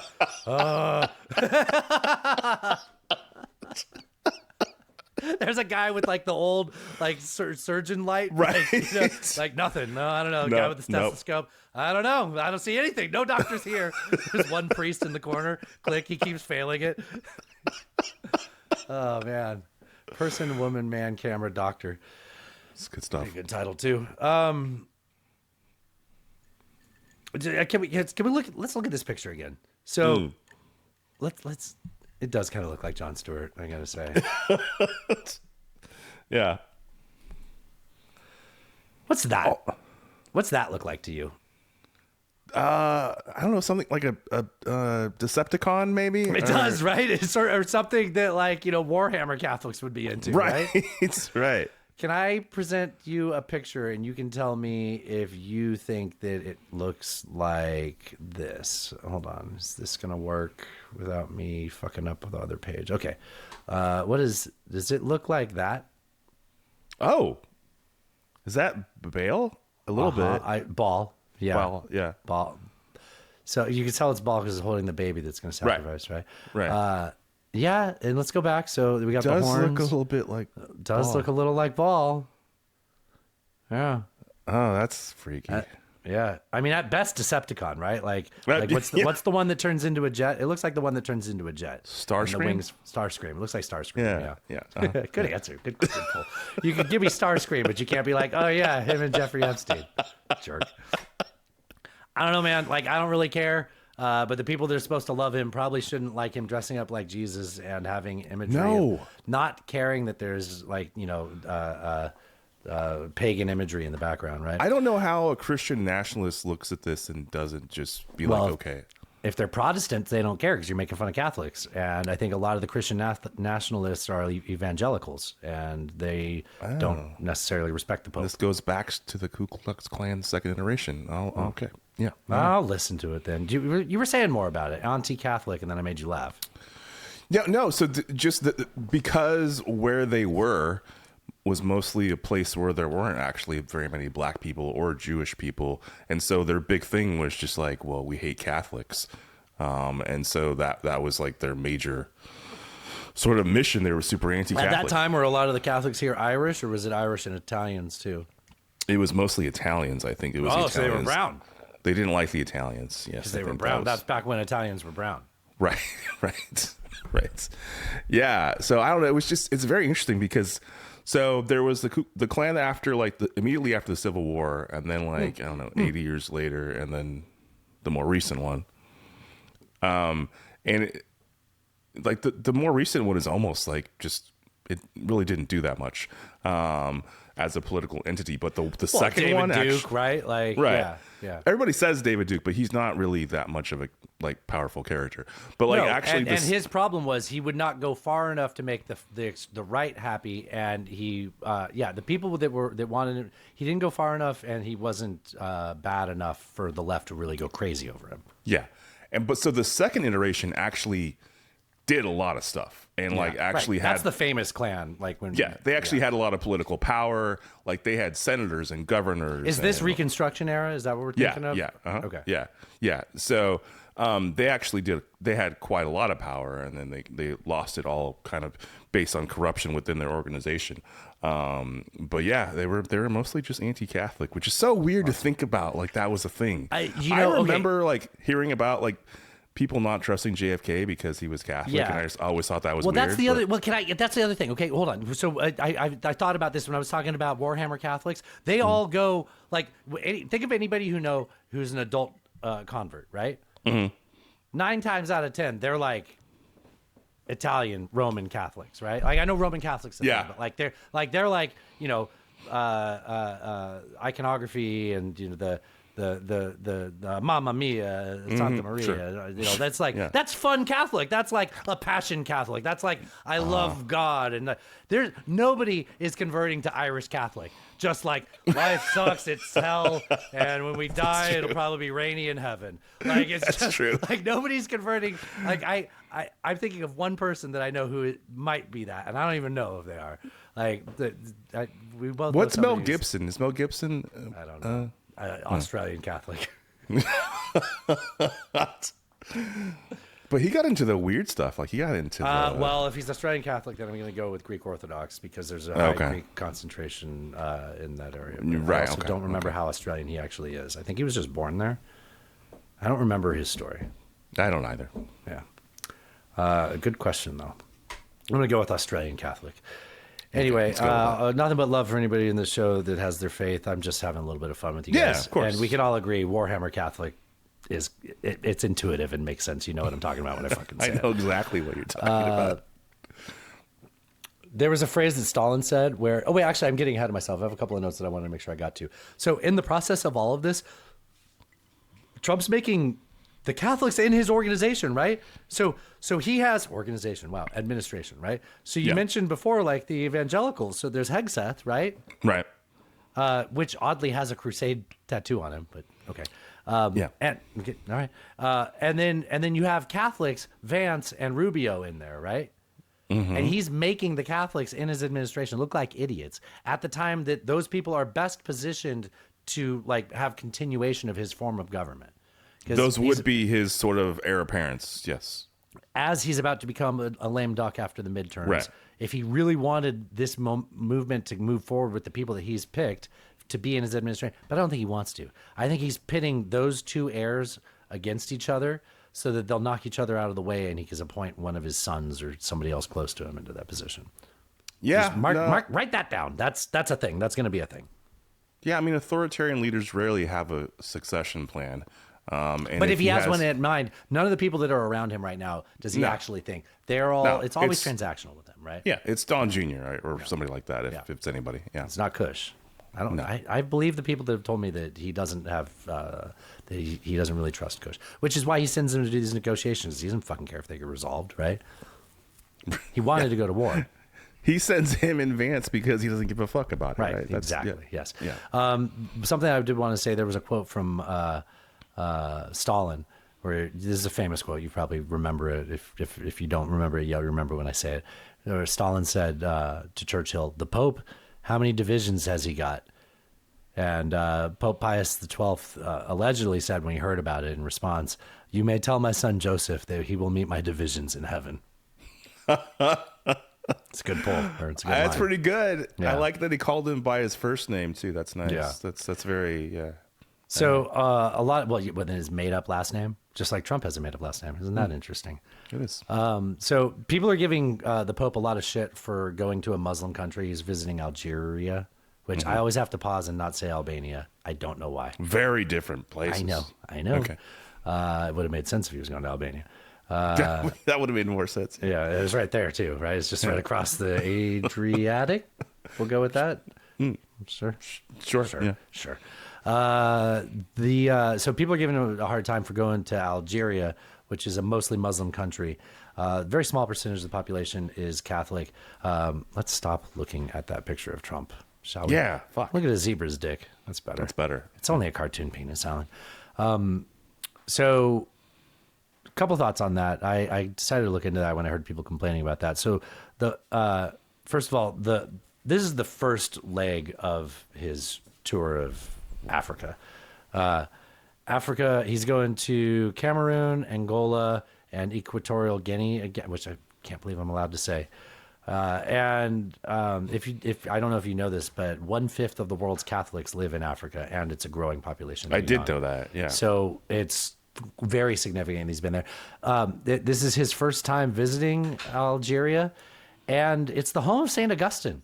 So like and Saint Augustine was he's from Numidia and he's from Berber descent. So it's actually significant to go to the home. To dismiss that because those are mostly Muslim country, it's kind of an ignorant thing to say. Like last time I checked, Saint Augustine is a big deal in the Catholic Church. Pretty big deal, I think. Pretty big deal. Yeah. All right. Kind shall of a we big get deal. to? You know what? We're doing really well on time. Look at us. Yeah, we are. That's why we give him an hour and a half hidden track. There's a whole Hell fucking podcast back there. We do Alan. We do a lot of shows a week. We do. Yeah. That's why I can get all angry at you, and you know I'm just. That's right. Is it better that the listeners think that we're beefing? Beefing. They can think. They can think what they like. Dropping beef. Dropping beef tacos. Arby's roast beef. Beef and cheddar. You know, I always thought bricked up meant you were constipated. Oh. Does it mean like horn? I think it's horn, yeah. Oh, I always thought it was constipated. But then I heard got me all bricked up. I would have said it wrong. I think that beef and cheddar's got me all bricked up. That's very different. Yeah. I'm glad I don't try to be cool because I would have said that wrong. Which now I have to reevaluate every time I've heard someone say they were bricked up about things because I thought it got them constipated. That Sabrina Carpenter's got me all bricked up. Really? Just take some fiber.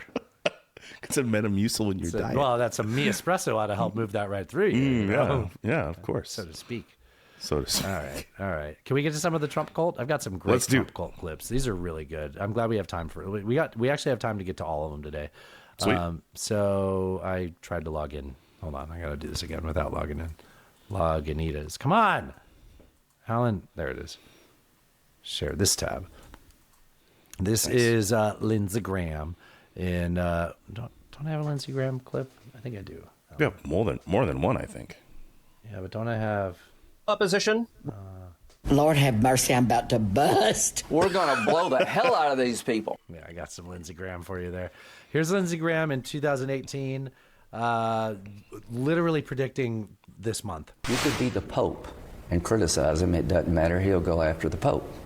You could be Putin and say nice things, and he'll like you. It's not the content of your character. It's whether or not you show him respect and like him. Who do you think he's talking about? I'm going to guess our president. Yeah, it is. That's Lindsey Graham talking about Donald Trump in 2018. Fucking hell, man. You could be the Pope and criticize him. It doesn't matter. He'll go after the Pope. You could be Putin and say nice things, and he'll like you. Wow. Who'd have thunk it? Yeah. Who'd have thunk it? Yeah, it's just Who'd weird have thunk to hear his him vice saying. president said he was America's Hitler, and then now he's his vice president going to fucking Pakistan to try and negotiate with Iran. I tried so hard. We did 21 hours of negotiating. Daddy's home, and he's pissed. I know those are two He's different gonna guys spank that are the you. same. He's gonna spank you because you've been a bad girl.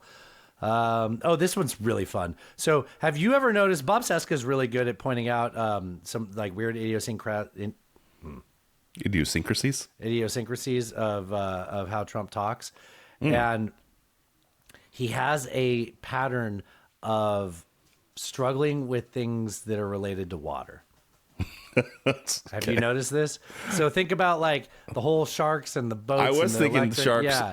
Yeah, and the boats, the electric battery of the boats, and like. So here he is talking about sea mines, which is how a human adult says things.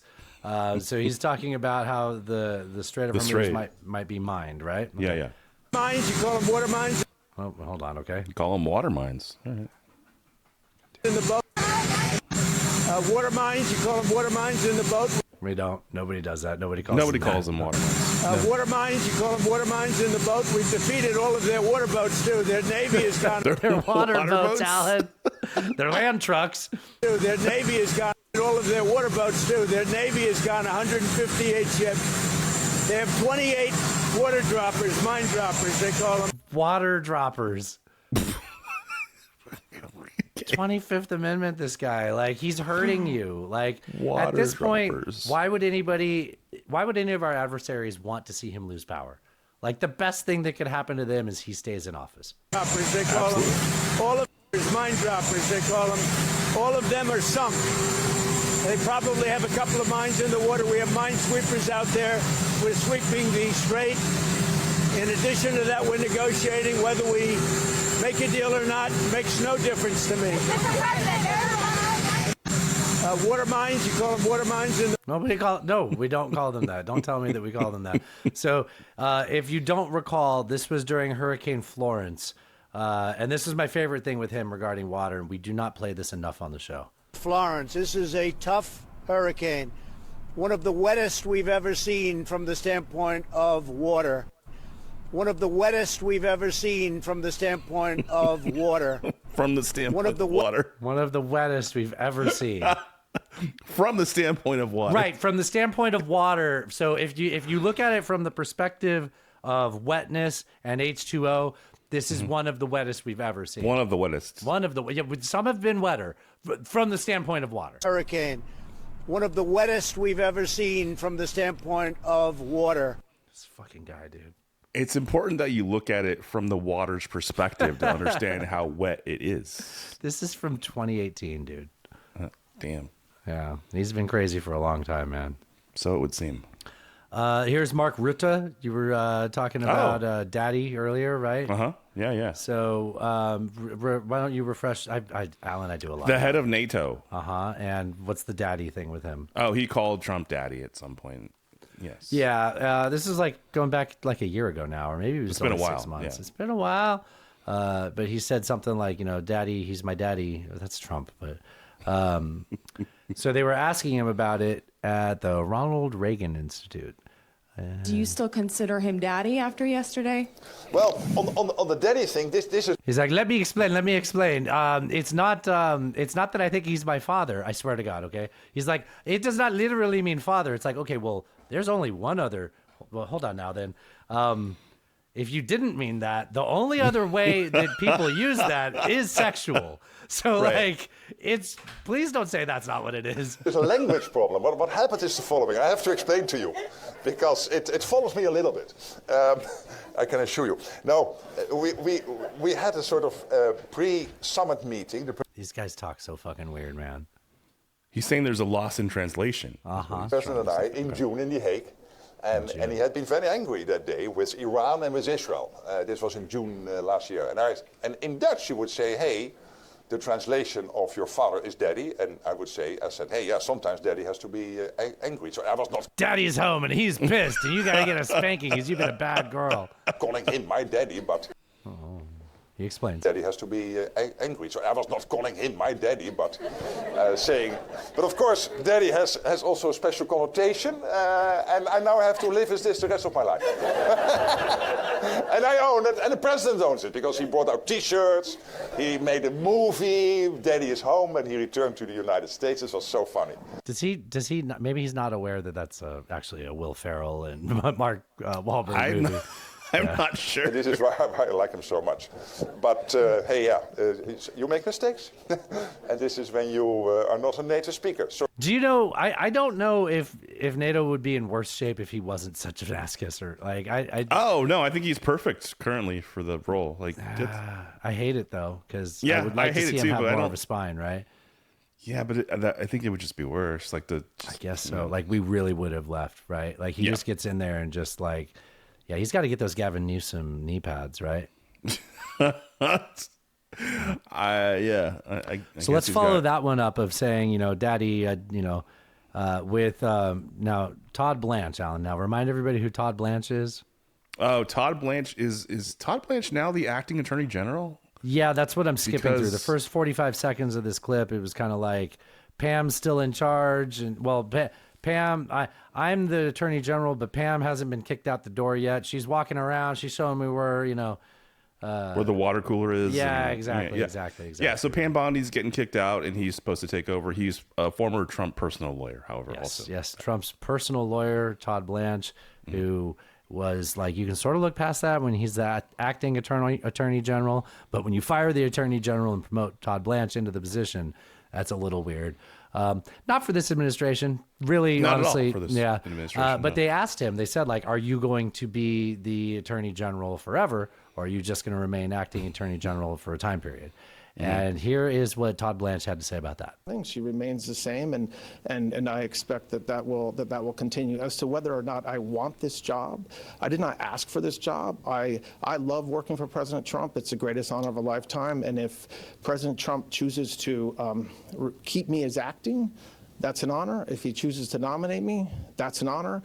If he chooses to nominate somebody else and I go back to being the DAG, that's an honor. If he chooses to nominate somebody else and asks me to go do something else, I will say, thank you very much, I love you, sir. So go do something else, I will say, thank you very much, I love you, sir. So I don't have any goals or aspirations beyond that. That's a lot. That's weird, right? That's pretty weird. I almost would expect that more from somebody who got nominated into that position. That Right. I feel like someone who's been your personal lawyer for a long time shouldn't be saying that. Like, no, yeah, that was a red heart when, if anything, a blue heart was appropriate. You know what I mean? Like that was. That sounded personal. Hold on. Is that personal? Like, is that a story? No. Personal. Okay, I haven't. Okay, are we talking about emoji reaction Emoji options? reactions. Yeah. This is like you could do the hearts all over the face, floating up into the eyes, or up into the head, or just the heart eyes. Right. I think he should have done heart eyes, not. If that, or just the blue one. Just do the blue. That's a friend heart, you know? Maybe You do the kissy friend face. heart. Maybe just kissy face. Not lipstick kissy face, just kissy face. Just sure. Yeah. Sure. Rubio is clearly a big hawk. I didn't mean to press that. It's not even relevant to any of this. Ew, David. Sorry about that. You, David. It's been a while since we played the soundboard, though. I like my buttons, Alan. I do love my buttons. I like buttons. I got a Blanche one, but I think it's loud. But you are, Blanche. You are in that chair. I got the button, you know. Got to use the button. Got to use it. It's going to get stale. Which leaves us with... I got a quick one. This is... we're doing great on time. This is Trump's energy secretary, which I can only expect from... This is only an 8-second clip. I think he's explaining relative motion to a teenager. Oh. It's remember a great relative time motion, to be right? an energy secretary in this administration. You remember relative motion, right? Like you sit in your car and someone thinks... So you back when you'd like car race, right? Mm-hmm, yeah. And right before you'd take off, if there's a slight incline, you'd put the clutch in and let the car roll back, and that'd make the guy next to you slam on the brakes, and then it's time to go because it's next. Yeah. So relative motion, they think that they're moving forward and they hit the brakes, right? Yes. That's my favorite example of relative motion and using it is. That's a good example. It's a good trick, and then you get to beat them off the line. Anyways, what are you beating people off the line for? I just said it was a car race. Oh, right. Did you think I meant beating them off? I don't do that. Somebody isolate. Who do I look like? Lauren Boebert? Right? Was there a Beetlejuice play happening? Yeah. Okay. So this is the energy secretary. I don't recall his name, and they didn't write it down. I forget. Maybe he was in the real world, Alan. I don't think so, though. That's a different cabinet position. That is. So here he is explaining relative motion. Just because it looks like we're going the wrong direction does not mean that's the direction we're going. So confidence, really feel it. Yeah. I believe that's Chris Wright, by the way. That is okay. Well, I think he's wrong there. I believe that's correct also. I wasn't feeling too confident about this before I heard that, but after that performance, especially the end here. Going. So yeah, well, having heard that, I think we're doing it better. I thought it looked like we were going the wrong way, but it doesn't mean that we are. No, it could totally be going the right way. It can only good happen. Exactly, sir. Now, I would like to showcase a fun little best of the left for you. Okay. So in this case, in this instance, I will take you to Canadian Parliament. So in Canadian Parliament, they dropped the mother of all LGBT pronouns, which I have respect for. I just don't know. Mulbt. That would be the acronym. Go with it. What do you got? What do you got? No, Mulbt, because it's Moab is mother of all bombs, right? So mother of all. Oh, yeah. Oh, you know what? Okay. So it's actually the first one that they start this with is an M. It's actually 2 M's. Okay. So you're forgetting that you need to acknowledge missing and murdered Indigenous women along with gay, lesbian. Right, I know, and they start with that because they're honestly cunts about the mood. I feel like so. And you can't dare say anything because I look like a bad guy now, don't I? So so they dropped this in Parliament. Listen to how it honestly it really flows right off the tongue. Deal with the ongoing genocide of MMIW G2SLGBTQIA+. This is abhorrent of MMIW G2SLGBTQIA+. Wow. BBW. That is like, I would think you need AI to make that acronym. That's. Do you want me to tell you what these words stand for? Yes, please. Okay, now we are not making fun of these words. We're making fun of that this is all one fucking thing because I can imagine people within this being like, hey, I'm not the same as the rest of this group. You don't get to just like lump every... Yeah. Missing and murdered Indigenous women, girls, and 2 spirit... So just girls? So just girls. So wait, hold on. I am laughing. God, fuck you guys. God. Just girls. Just born girls. Just girls. Okay. Missing and murdered Indigenous women, girls, and 2-spirit, lesbians, gay, bisexual, transgendered, queer, questioning. That's why it's 2 Qs. Intersex, asexual, plus plus the word plus. Do you think the missing and murdered applies to like women and girls? Yeah, maybe that's. I'm hoping so, but I wouldn't still, put it past them. I don't like I know. it. You know what I hate about this is that I am more inclined to being supportive of being concerned about these things, and they cheapen that by doing it this way. And maybe I just don't know enough. I am fine being told how ignorant I am about this. If you can, be considerate to me being willing to learn. But man, like, it is really hard to take this. Can I play it one more time? It's hard to take this. Do it. Play it one more time. MMIW G2SLGBTQIA+. Just like, I don't know. I can't even memorize that. Like, that's that's what I was thinking. Yeah. I'm old, okay? I She's care older about than all us. those communities, I'm sure. Like, I believe I do. But, like, God Right. damn it. Especially the BBWs, Alan. Especially the BBWs. Yeah. The Pogs. Can we put Pogs in there? Yeah. Beige bitches. I don't know this one. Yeah, I'm making it up. Oh, okay. Yeah. That's why I don't know. So Pogs, that's, I mean, I don't know. I'm not that into white girls, but I like a beige girl. I like a beige bitch. Okay. Can you Zoya is maybe very settle upset Zoya about all down of it. just for the end of the show? I'm making good content over here, and there's just dogs. I'm over here coming up with new slang that you've never heard of, and I got to fight with your fucking dog. I'm running out of cheese sticks. Here. How about some peanut butter, Alan? I don't have any peanut butter. Has it ever occurred to you that she is trying to get more cheese sticks? Of course it has. Okay, all right. Of course. All right. I had a clip about how the trans ban in the military is not working so well for us, but it seems to have expired. It's not opening. Oh. Let me try it one more time. So if it's not working, does that mean there are more trans people in the military? Is that what No. they're- Okay, so I don't have the clip. The link isn't sharing. So obviously during the Trump administration, one of the first things they did was like, "Oh, you trans, get out of here!" Right. Right. So the best example of it, they were talking about this on one of the news shows I was listening to, was there was a nuclear officer on like the George W. Bush, I think, that just left to get sent to the Middle East to relieve probably the Gerald Ford, right? Mm-hmm. Okay. And the admiral of the boat, let's go with that. Highest income, the person in charge of the boat, skipper. Alan. The skipper, yeah, was like, the nuclear science officer, I don't know the name of the position, but basically someone who like oversees the nuclear part of the fucking nuclear aircraft carrier, was on the list of people to be, retired, kicked off, forced out. And the captain was like, "No, we need this person." They're like, "Tough shit. We don't have these people in our military anymore." Didn't replace them and sent this boat off to fucking war without that position filled.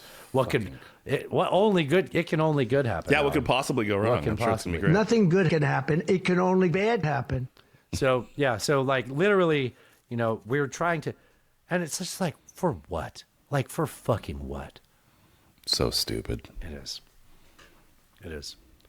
Because these people are like, forward position and we can't have unit cohesion. Like, well, here's the reality of it.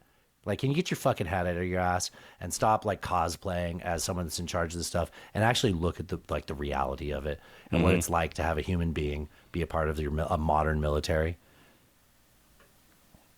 Apparently they can't. All right. That's a good point. I realized that when I said it like that.